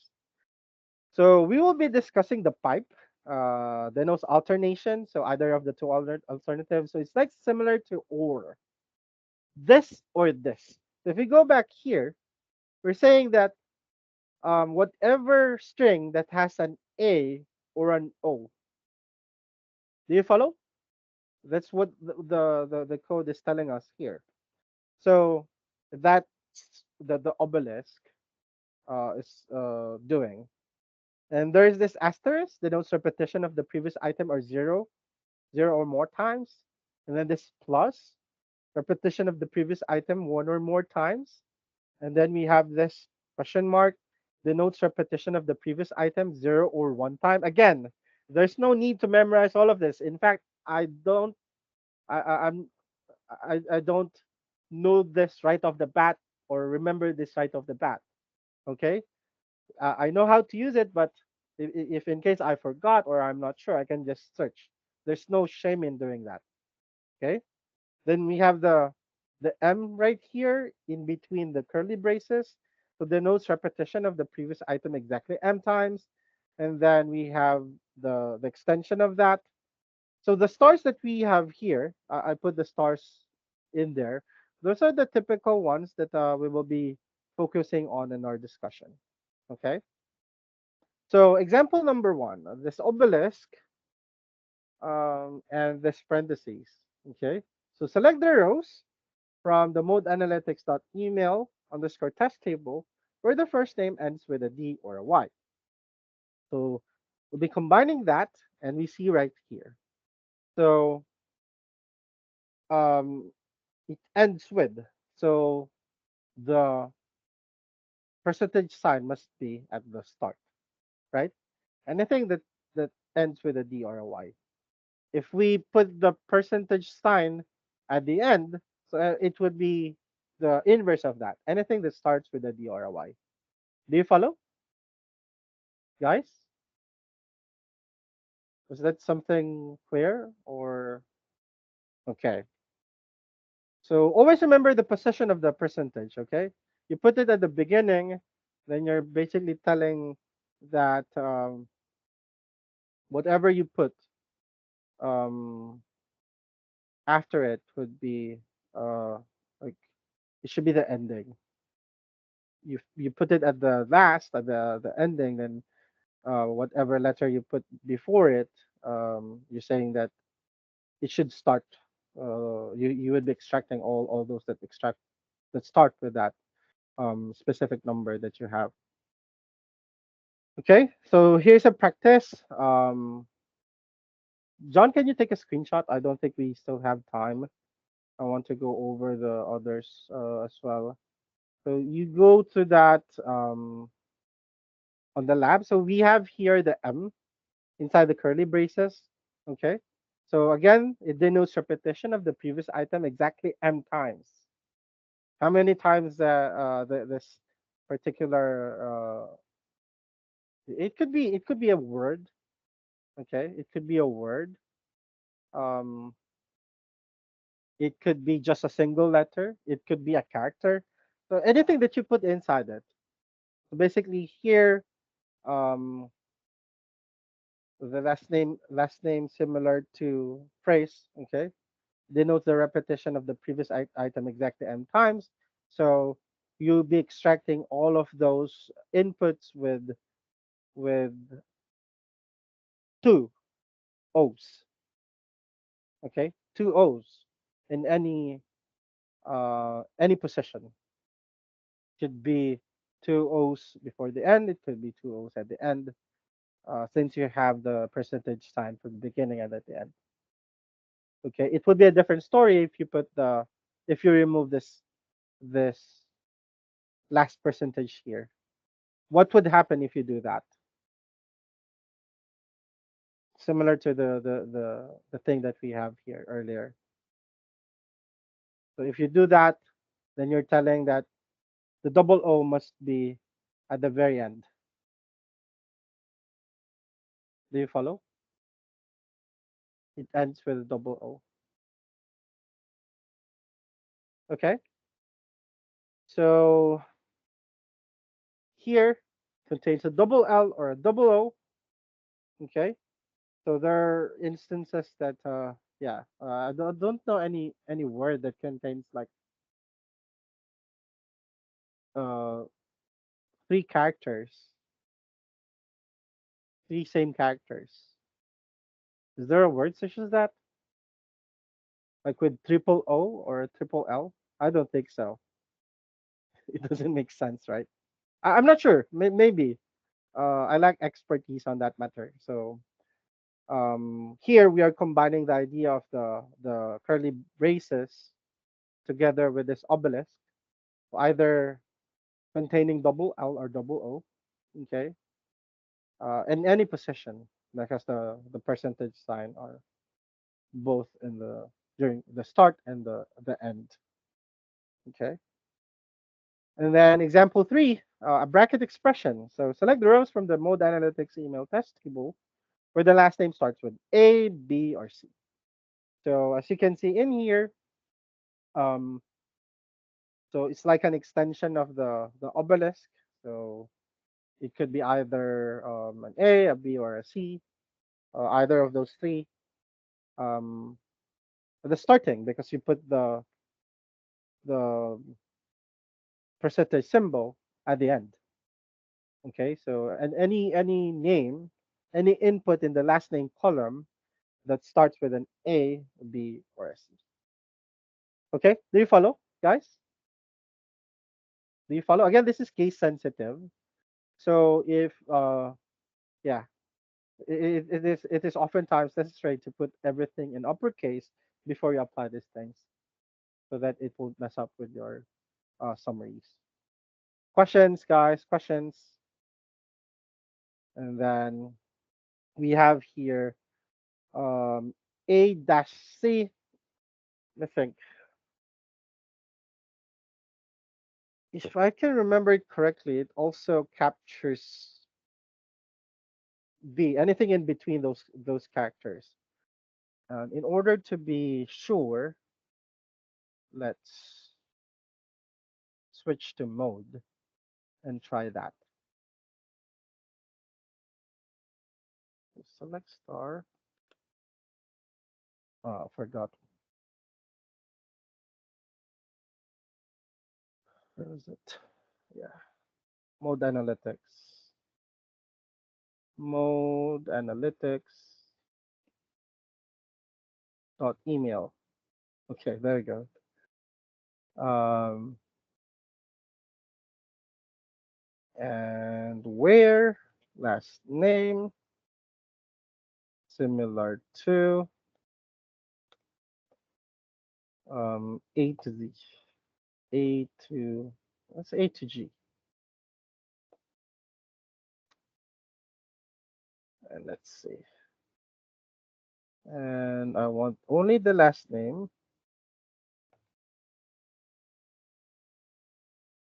Last name. I want the other other columns. It's like a shortcut, like a shortcut.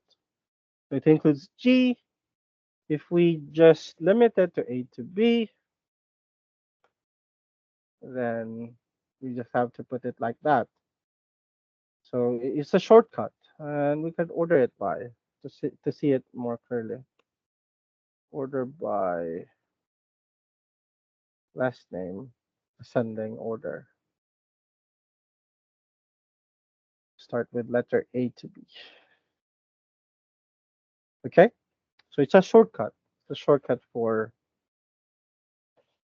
Well, actually, I don't use it this much because most of the time, as organizing it by ascending order actually does the job, right? So, well, at least you know that there's a way to do it this using the similar to in your web class. But most of the time, I just order it by last name. This will be like three, three lines only. It can be accomplished in three lines. So, yep, it's nice to know, but it's upon you if you want to use it. Let's go back here. Oh, I have. I think I lost the. Okay, this one. And then select rows where the email address contains a number. So here we applied it 0 to 9. So Jeff, it's a number, but it's an email address, right? So it would still be considered as a string because it's combined with a string. So ultimately, even though it's really a number, it is still considered as a string. So any number 0 to 9, even a combination of that would be Once it encounters any number between 0 to 9 included, then it will be captured. Okay. And then let me remember what's this backslash d. Um, backslash d.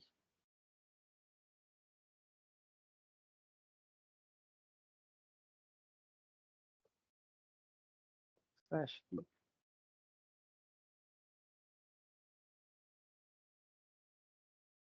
Hmm. I think it's just the same thing, like a shorthand for this. Let me go back to mode.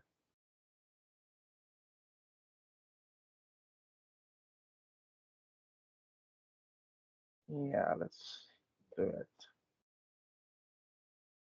From mode analytics, you can just copy this. And then email. You want only the email. Uh,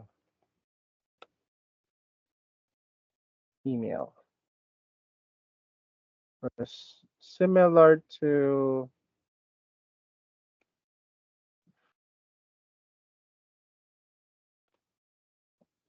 I can remember it correctly. It's just the same thing as with the first one. It's like a trick, but um, wait,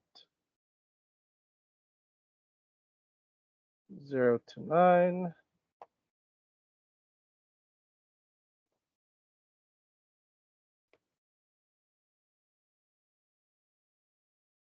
Yeah, it's the same thing.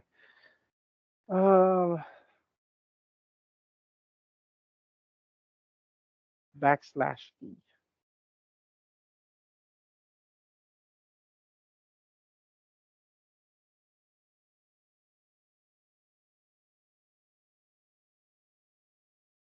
Backslash d. Let me think. I forgot how to call this. Um, my memory is not giving me anything. But this is a trick. This is a trick that if you want to look for any number, um, let's look for a column that we can play with.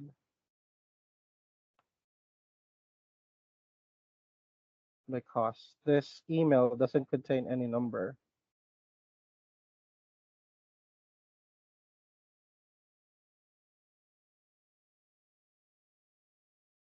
Oh, it does. Hamilton. It actually does. It's not giving me anything. 0 to 9.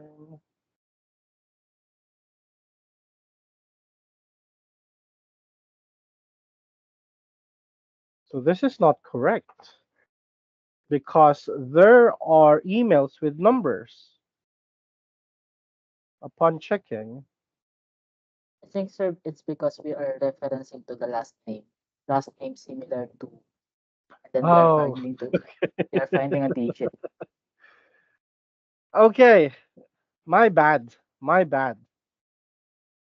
I'm referencing to the last name. Why? Why, oh, why? Should be email because I have email in here, right? Okay, my bad. I'm not sure why I put last name in there. So this is just the same thing as with this, just for numbers. Extract all the numbers. Yeah.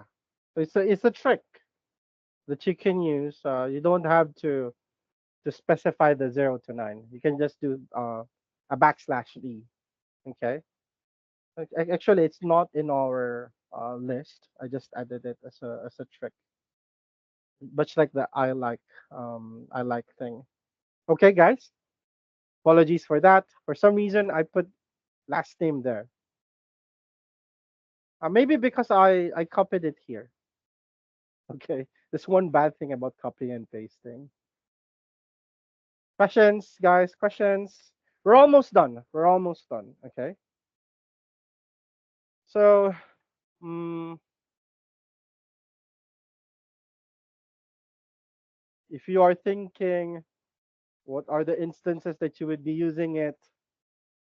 Well, it's not a common question that you'd be asked to extract all those emails with numbers, right? Um, I don't think of any reason why someone would ask that, but it's good to know that there's a trick. There's a trick to do that. Okay, using regex, and that's the common story with all of these things that we're talking about here. Um, so that when the opportunity comes, right, that you'll be needing to do something with strings, you have an experience of doing so. Some additional practice that I want you to actually do with John in the lab. John, can you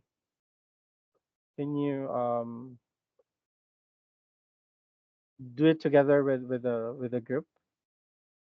Okay, and maybe that last one, you have a copy of my folder. Try to let them do it before you show the answer. Okay, so guys, yeah, apologies, I think I'm going over time again, but please stay for a bit longer. Okay, because what I'll be showing you is something very useful. So congratulations, this is supposedly the end, but here is Leonardo DiCaprio giving you a cheers. Congratulations, I'm very proud of you. And this this cohort, I think, is one of the most how should I say this? Compared to the previous group, you asked more questions actually. You are quiet, but the previous groups, they just they just accepted all of the things that I put in the slides, and we weren't able to really dive in much deeper. So continue doing that, okay? Because it would again widen our discussion. It would enrich our discussion. Okay. So congratulations. But okay, I'll be adding something that I think is very useful for you. So remember the discussion of the if then statements in Excel. Do you remember that, guys? Are you still there? Are you still with us? Remember the if then statements? Like if this input is this, replace it with this, or not replace, but um, create a new input such as, okay, let me do it anyway in Excel. I think it would be say if this is orange, so we have apple here and we have pear, right? So if this cell is equal to orange, then replace it with not replace, but uh, input the value 1. Then if that that cell is equal to apple, then 2, right? You remember that? And if or otherwise, since we're already done with it, um, replace it with pair. So that's like value if false. Okay. Just like that, I committed an error. Okay.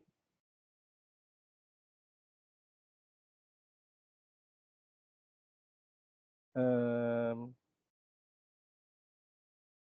if E2 is equal to orange, if E2 is equal to apple,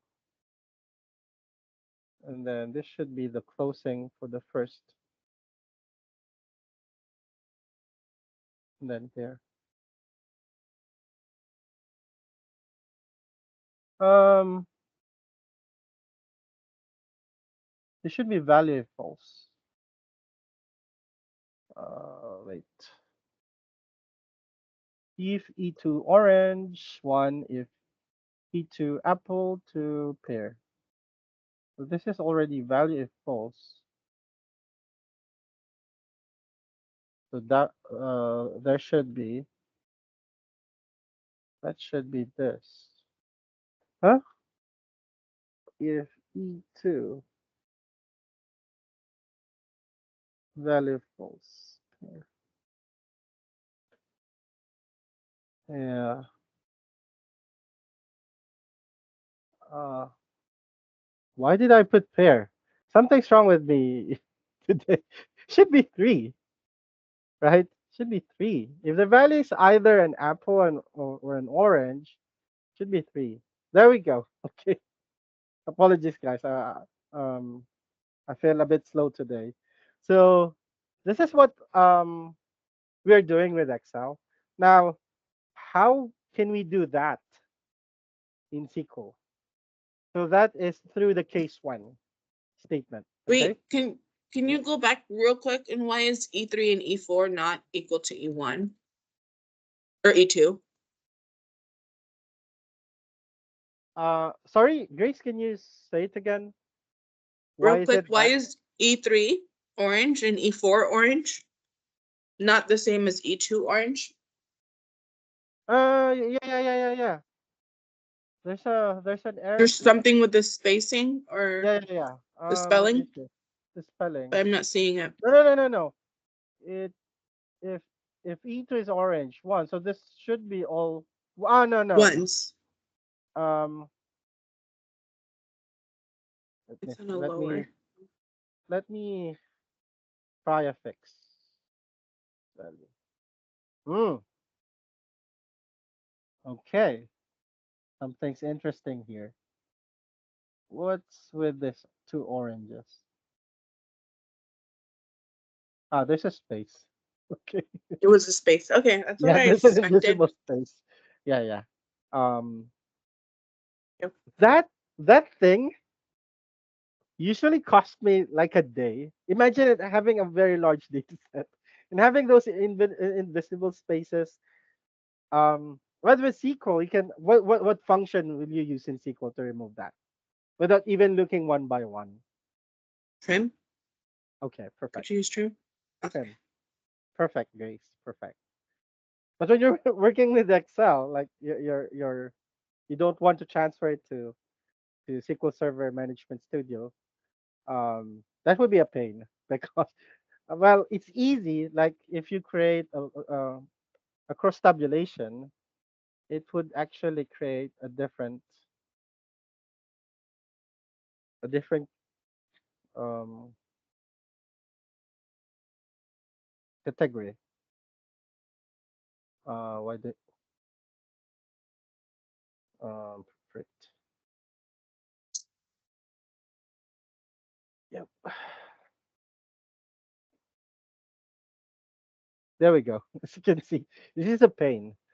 Well, this is one step to do that. Create a cross tabulation. See if you have replicates of the same thing. Then it will give you an idea. There's an invisible space right there. But imagine having so many rows to handle and so many categories. That would be really a pain. But anyway, I think you got the idea. So we want to do this multiple if then statement, right? With SQL. So how do we do that? John, I think I gave you the copy of this, right? So yeah, please share it to them, okay, or post it in Canvas or Discord. So the case one statement is a powerful and flexible tool used in SQL for conditional processing. So it allows you to perform conditional logic within your SQL queries, basically the same as what we just did with Excel. Okay, enabling you to make decisions and return different values based on specific conditions. The basic syntax of case one is as follows. So case when condition one, then result one, when condition two, then result two, and you can actually create as many one as you need, when statements. So here's how it works. Case, this is the starting keyword that indicates the beginning of the case one statement. When condition one, then result one. This is the part that checks if the condition one is true. If it's true, the result one will be returned as the output. Okay, much like similar with this thing, it would, if it's true that e2 is equal to orange, it would return one. If not, it would go to the next when statement, right? The second condition, and if it's true, then it would return result to as an output. If it's not, then it would proceed to the next case statement. Okay, and you can put as many case when statement or when statement as you want, as you need. So else would be the last one. So if all of the conditions are false, then um, you would have this result end, but it's not really a requirement. Okay, and you need this end right here, much like similar to the semicolon that signals the end of your case when statement.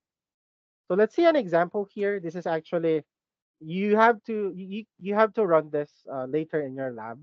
I want you to explore this. Okay, so this will create a new column, still category. You can just copy this and then paste, and then you can again ask questions. So what if we do this and that? Apply the concept. So here I just created this. I looked into the data set, and then I just hypothesized that if the salary is greater than 50,000, they're considered as highly paid.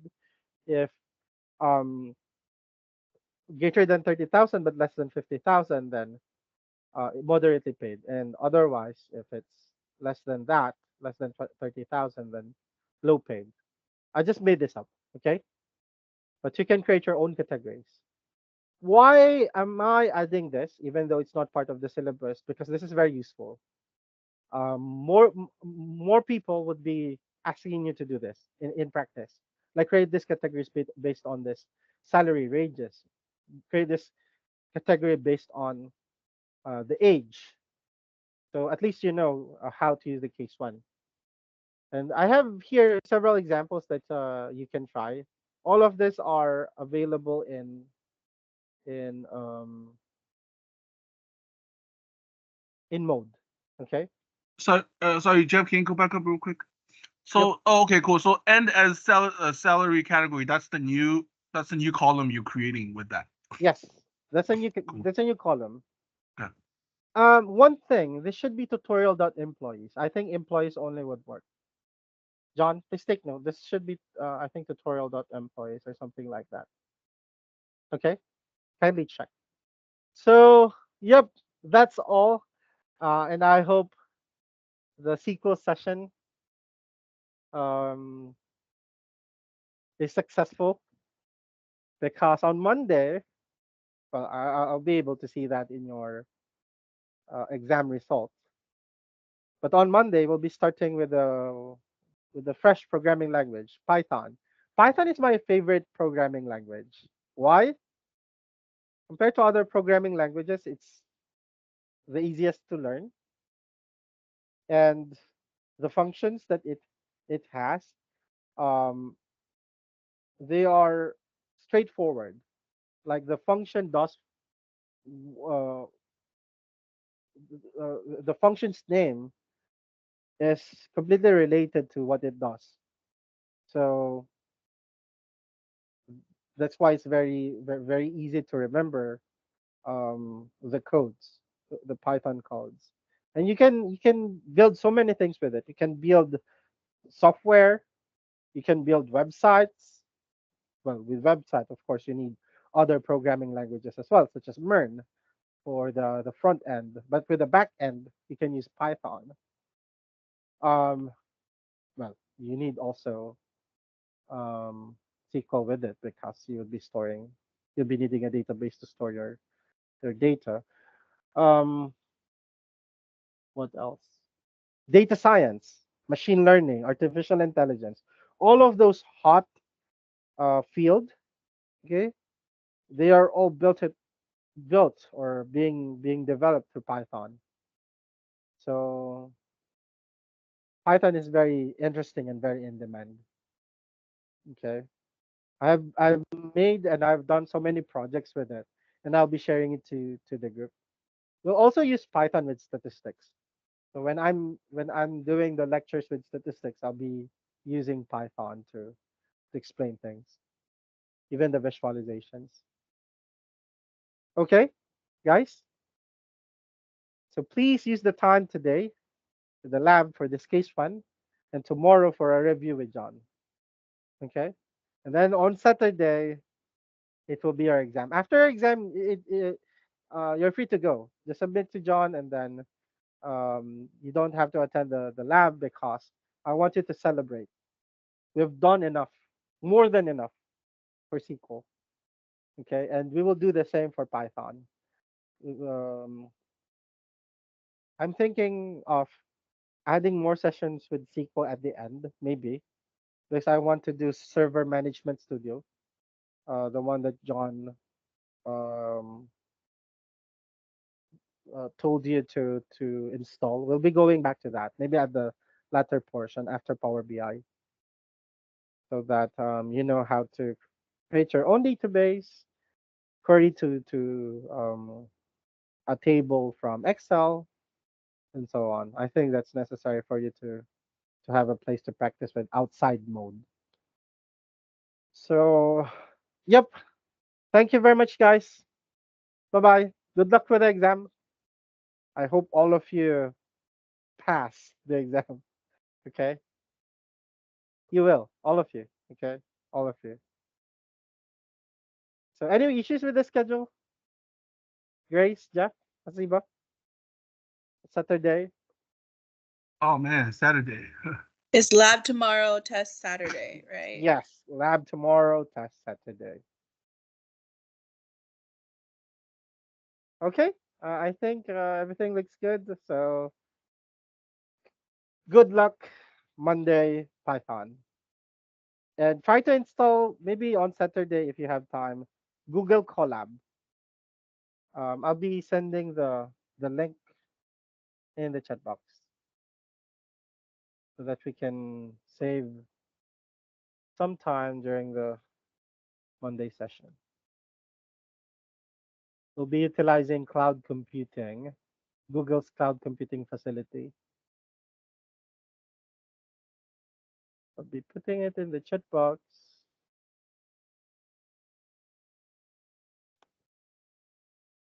Okay. Hopefully, we can have sufficient time for training our own machine learning model, so you can have a touch of AI. So that's how AI learn. Okay. Anyway, yep. Bye bye. Thank you very much.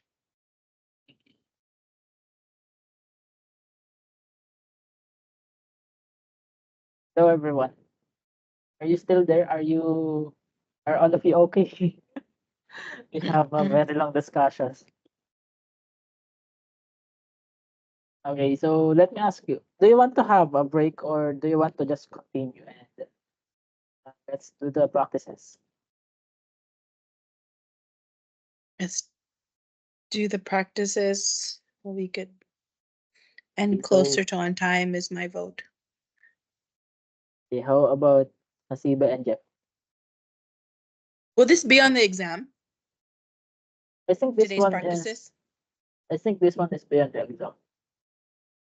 On the previous cohorts that I handled, I think the hardest part of the exam is until I can remember it correctly, until some queries. But I'm not sure if the exam was updated. So it's good to Yeah. have understanding of the things so that you would be ready. But I think all of you will pass the exam. I'm I'm confident of that because we have a lot of practices. I think we can just continue and uh, we'll try to finish all of this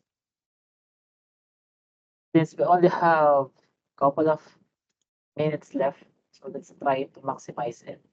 But let me know if I need to slow down a little bit and the practices so that you can catch up. I know that you have a very long day and we have a lot of discussion. Okay, so let's try to practice some of the um, activities here that was left. I took a screenshot of all of the things that was left to us, and there are only three. And the last one, this one is the most challenging one. Okay, so for the practice number one, on the mode analytics email, the one that we have used a while ago, from that table, uh, let's try to extract all of the rows wherein the last name contains either letter U or N in any position. So I will give you 3 minutes for this, and after that, I'll call someone to present their work on this. So the, you can also see you can also see here some of the notations that we can use to perform this activity. Okay, so we can use the similar, just like what we have discussed, but we need to apply it in this table. Okay, I will give you 3 minutes for that.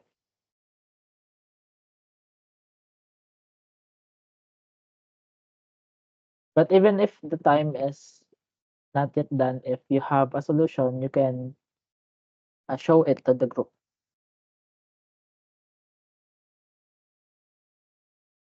Let me copy and paste it also on the chat box.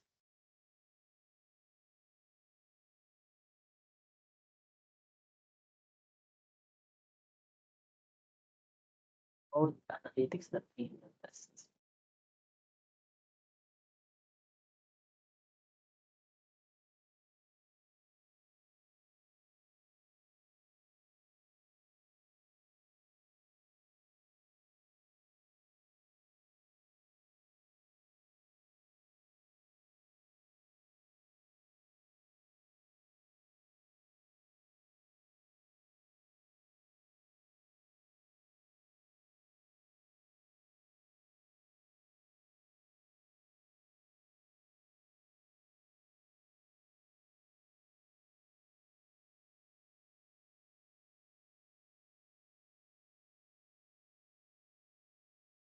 This is the same table that we have worked a while ago, right?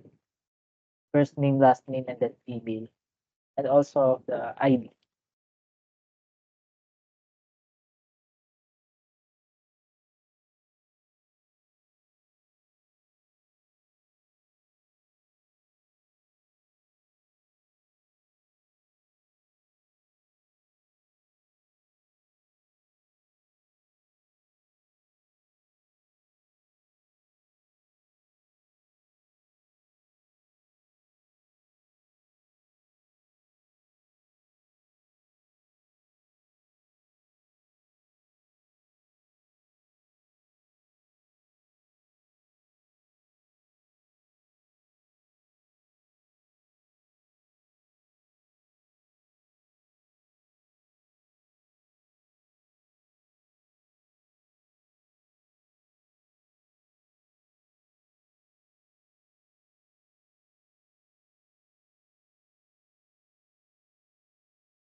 John, do you know which function we're using?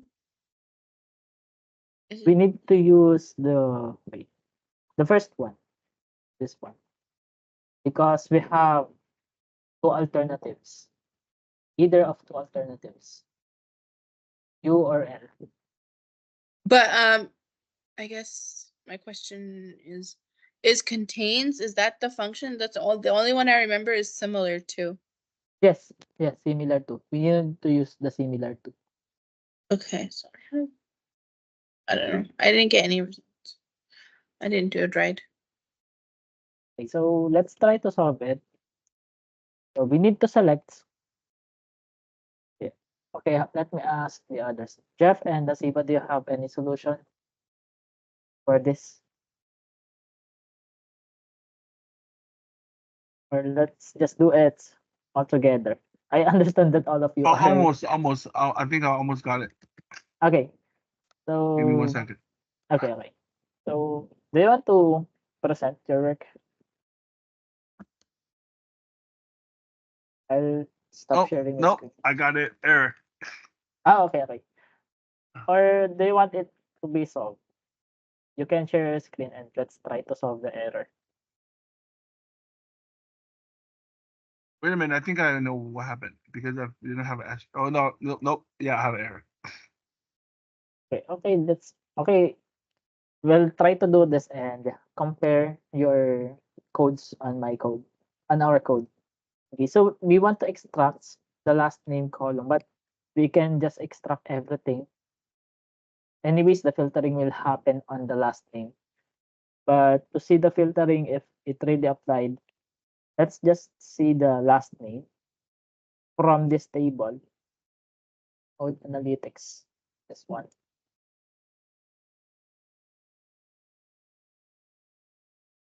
Where, so it says Where last Well- name last name is similar to. similar to. I try to do a single quote percentage. Okay, percent. You need parentheses. No. Yes, parentheses. And Oh. then Maybe I that's try why. that. U and L. This one. U Okay. straight sign. Is that why I and didn't have then it? per- Because I didn't have a sign. parenthesis. I had Oh, it. nope. I had mine on the outside. This parenthesis on the other side of the The percentage.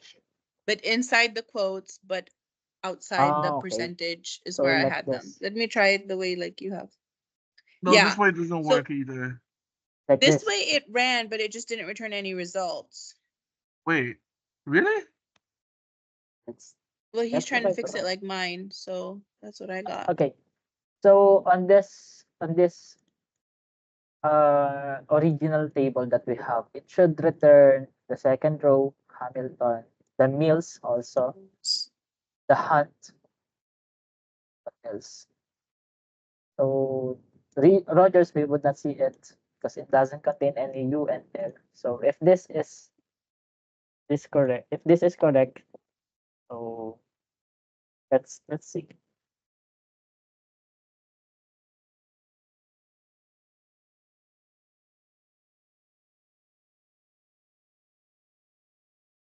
Okay, so we have Hamilton. Let's try to analyze some of the first parts of our resulting table, and let's see if it satisfies this given condition we're in. We have U or L in anything in between. Oh, I got it. Yeah.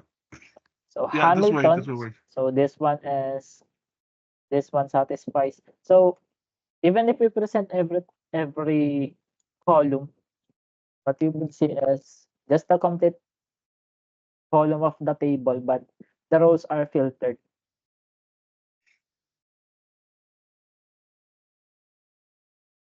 Either way, this thing just presents every column, but referring to the last name, it filters it in this way.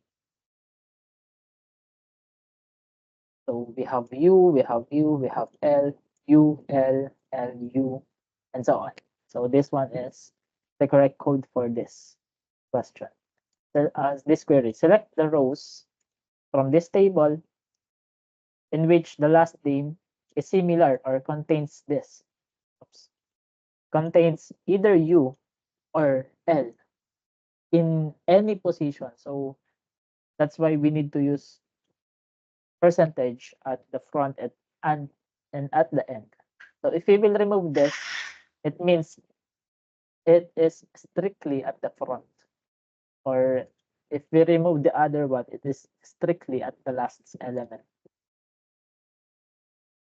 So let's try to proceed on the next one. This one is much more challenging compared to the first one. So what's the table? Oh, okay. The table on this is the tutorial that SF crimes incidents. So let's try to visualize it. Visualize it first. Select everything from tutorial .sf crimes. This one, 2014. Okay, so let's see. And we are interested on the date column. So let's try to understand first what's the goal for this query. Yesterday I read a report wherein a narrative report wherein the analyst was asked by the project manager to explain what are the step-by-step process that was performed in order to come up with the results.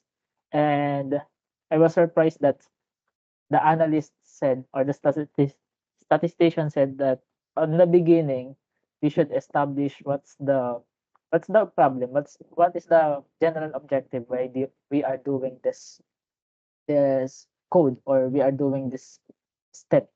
So I think that needs emphasis wherein before we write our code, first we need to analyze our table. That is the thing that we are doing. And second, we need to establish what is the objective that we want to do. So in this case, we are interested on this date. The date of this, let's see. The date of this is okay, so the date followed by the time and some plus 4 zeros. I'm not sure what's the meaning of the plus 4 zeros in this. So let us convert this to a clean format so that we can do things like sort this column using the order by clause. So we will try to modify this column using the things that we know. So the things that we know is the things that we need to do is to arrange them in this way. We want the following format wherein first is the year, followed by the month, followed by the day, and then the zeros. So there are things that we need to remove such as the AM and then this plus zero. So at the first look, at the first glance, what is the thing that came up with your mind wherein we have this column and we need to remove this part, the right side. We need to remove it.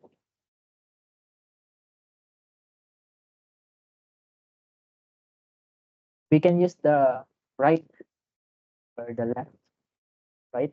Like we need to extract everything from the left side. So we just need to count how many are those things and add it.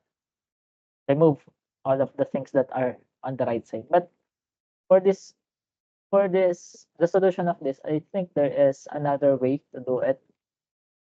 I'm not sure how it was performed specifically, but there are steps on how to solve it. Like first, try to get the year out of the date column.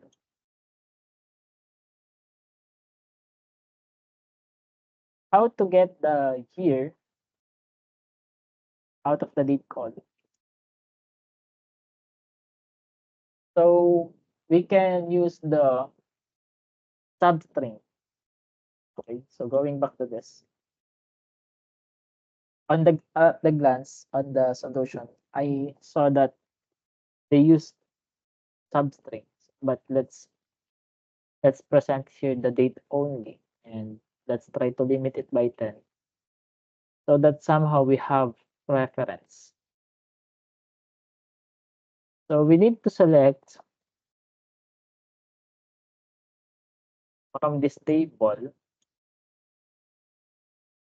From this table, what are the things that we want? First, oops, where is that? First, we want the year. Okay, we want the year, followed by the month, followed by the day. But in this, we have the month, we have the day, we have the year. So basically, we just need this year to be transferred at the first part and replace the slash with a dash. Okay, so let's try to do that.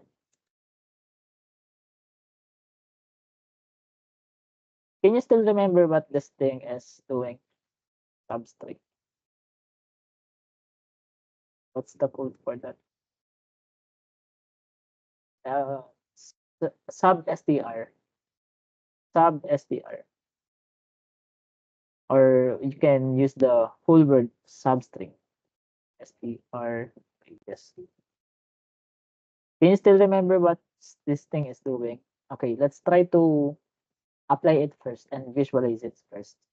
So let's say I will apply it on the first, okay, date. I want it to be referenced on the second element, and from the second element, I want it to count 4 positions. So let's try to observe what would be the result of this.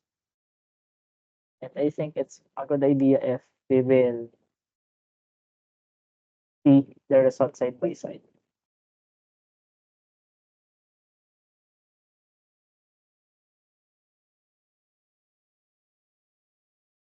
My device is very hot. That's why it takes so much time to run. But here it is.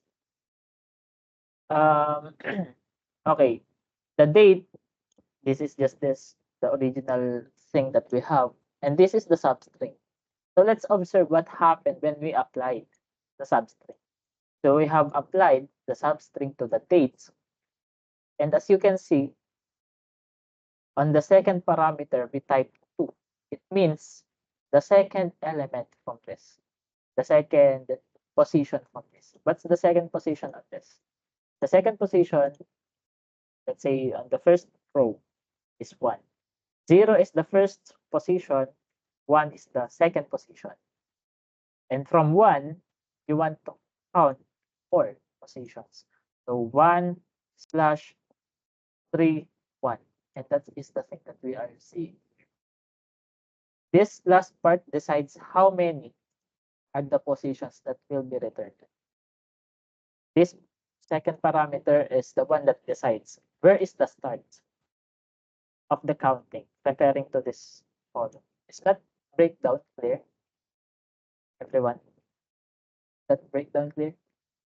So using that idea, how can we extract this year, 2014? How can we extract that?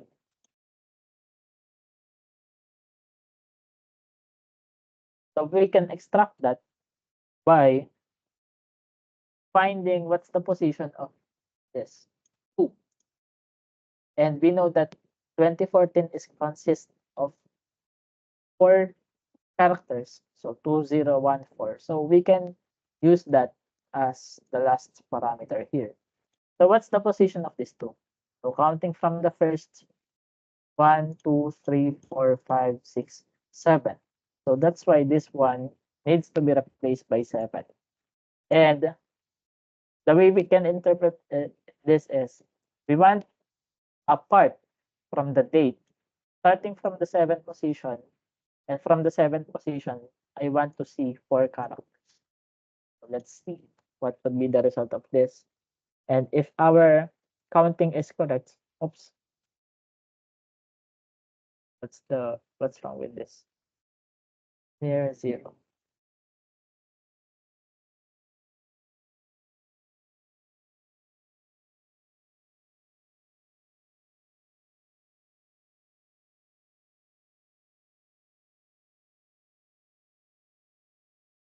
Okay, let's see. Okay, so we have successfully extracted the year. Okay, we have successfully extracted the year. How about we want to extract the day? Because the format, let me type it here, that we want is year, month, day, followed by a space, and then insert the what's that we need to insert the time. Okay, the time. We want the hour, minute, and second. Going back to this, where is my analytics? Here. So if we will go back to this, applying the same thing as the substring, let's extract first the month. So how can we do it? Using the same logic as this. Okay, using the same logic as this. There is only one thing that there are two things that we need to replace. The starts. Okay, the start and the end. We know that 2 months, we know that months only have 2 positions. That's why the last one will be replaced by 2. And we know that months start at the first position. So this will be replaced by 1. And by doing that, we should be able to extract the month from this. Okay. Okay, so we have extracted the month. And if you want to extract the day, you just need to perform the same What thing. if we just do one? We don't do two. It's just gonna give us 0, or like it's. Like this. I mean, It's yeah, empty like this. it's Let's error. try. It's probably error. Probably there should be an error, or it will just return everything. I'll just Let's give you see. everything then. Let's see if, because in other programming languages, if you will leave it as blank, like you leave it as blank, it will just give you every remaining parts. Let's try, let's say 6. And if this will be cut into its part, starting from the 6th element, so meaning we can just leave it as blank. So there's no error. So this might be working. Yes, it is working. So we can drop the second parameter, which tells us how many are the elements that you need to include. Okay, so going back to this, we want to extract the day. So I will replace this. So honestly, this problem needs a lot of time to be answered. So the day starts at the 4th position and 5th position. It starts at the 3rd, and from the 3rd position, we just need 2 positions. So using this,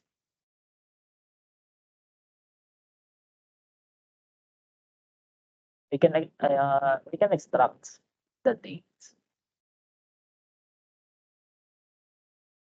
Let's see how it was performed.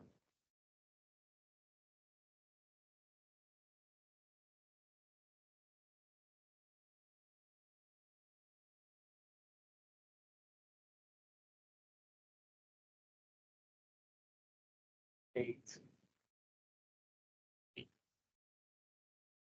1, 3.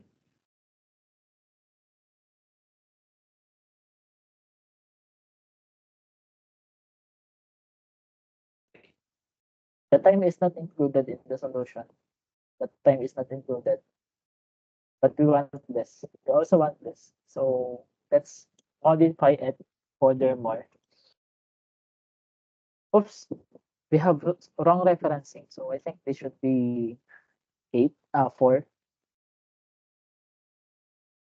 4. And we have 2.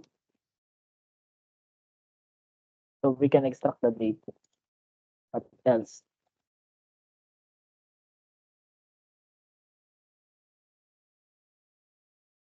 So from that big problem, we are trying to break this down step by step so that the thought process would be easier. After this, maybe you can see the plan. Since this is for the year, this is for the month, this is for the day, so this is for the day. So let's take a note. This is for the year, this is for the month, this is for the day.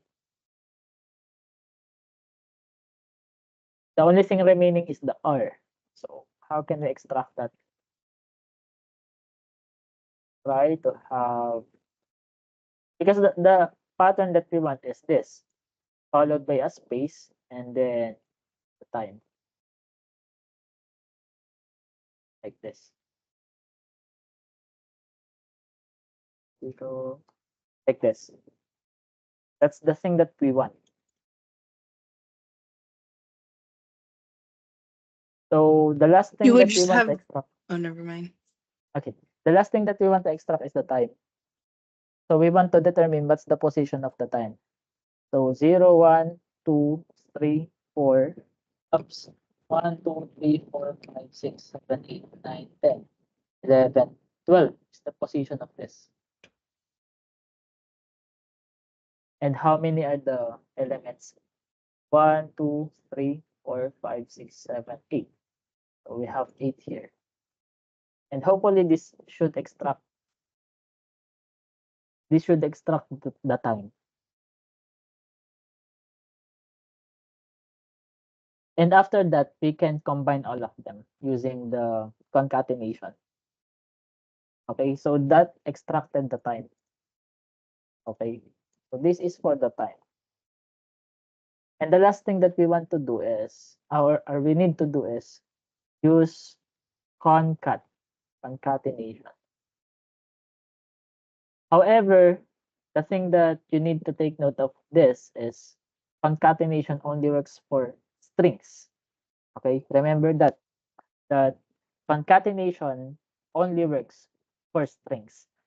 And as you remember, this thing will give you a numeric value. So we need to convert this into a string first. Also this, and also this one. This 3 is, these 3 are strings. This one is not, because it contains a colon. So how can we concatenate all of them?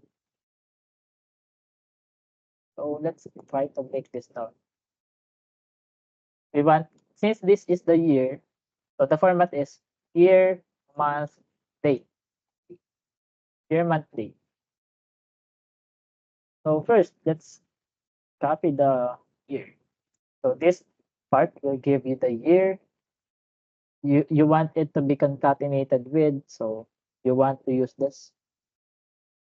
Followed by a dash, right? We have a dash here. And then concatenate it again with what? With the month.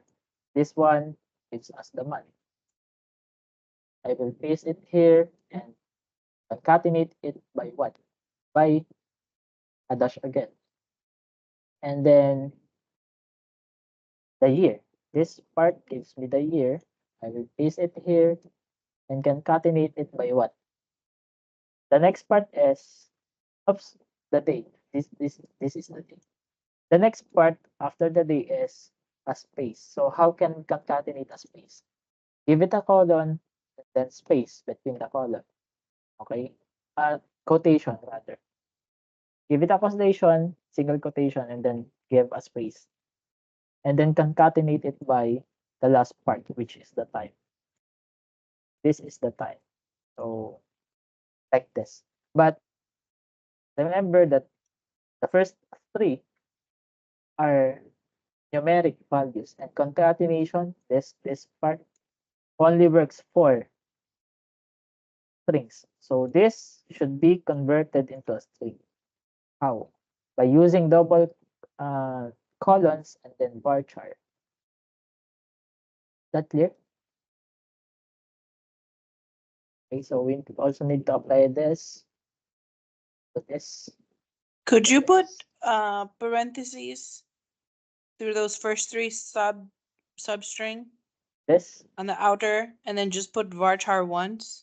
Let's try it on another line. Okay. Let's try to explore it. Oops, there's an error near where is this?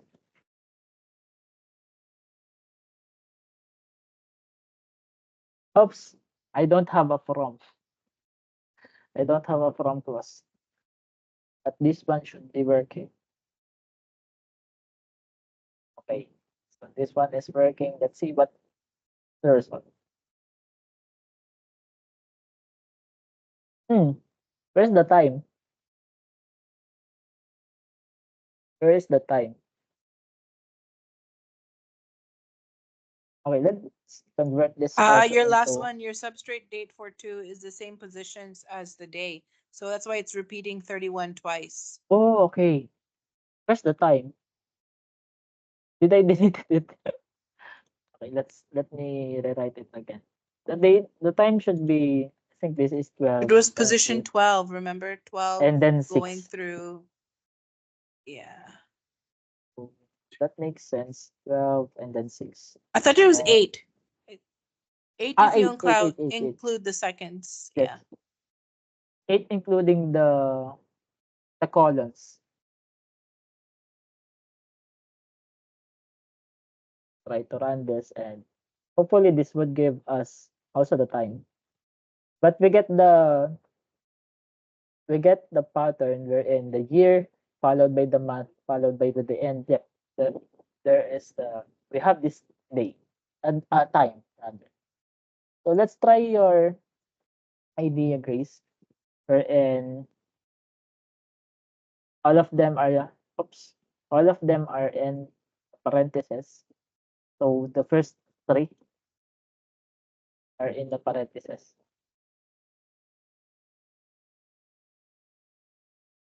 So let's enclose this up until this and give it varchar. Varchar. Okay.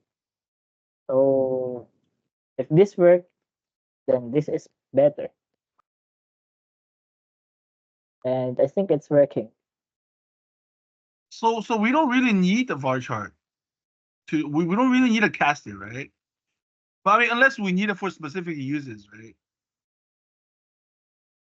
We need casting because this part is Substring only numeric. uses string.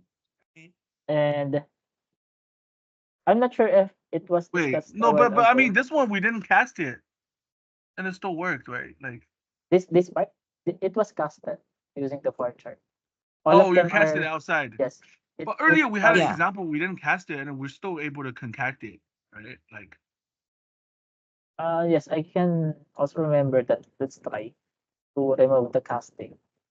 And let's see what would be the result. So this I is think a because string.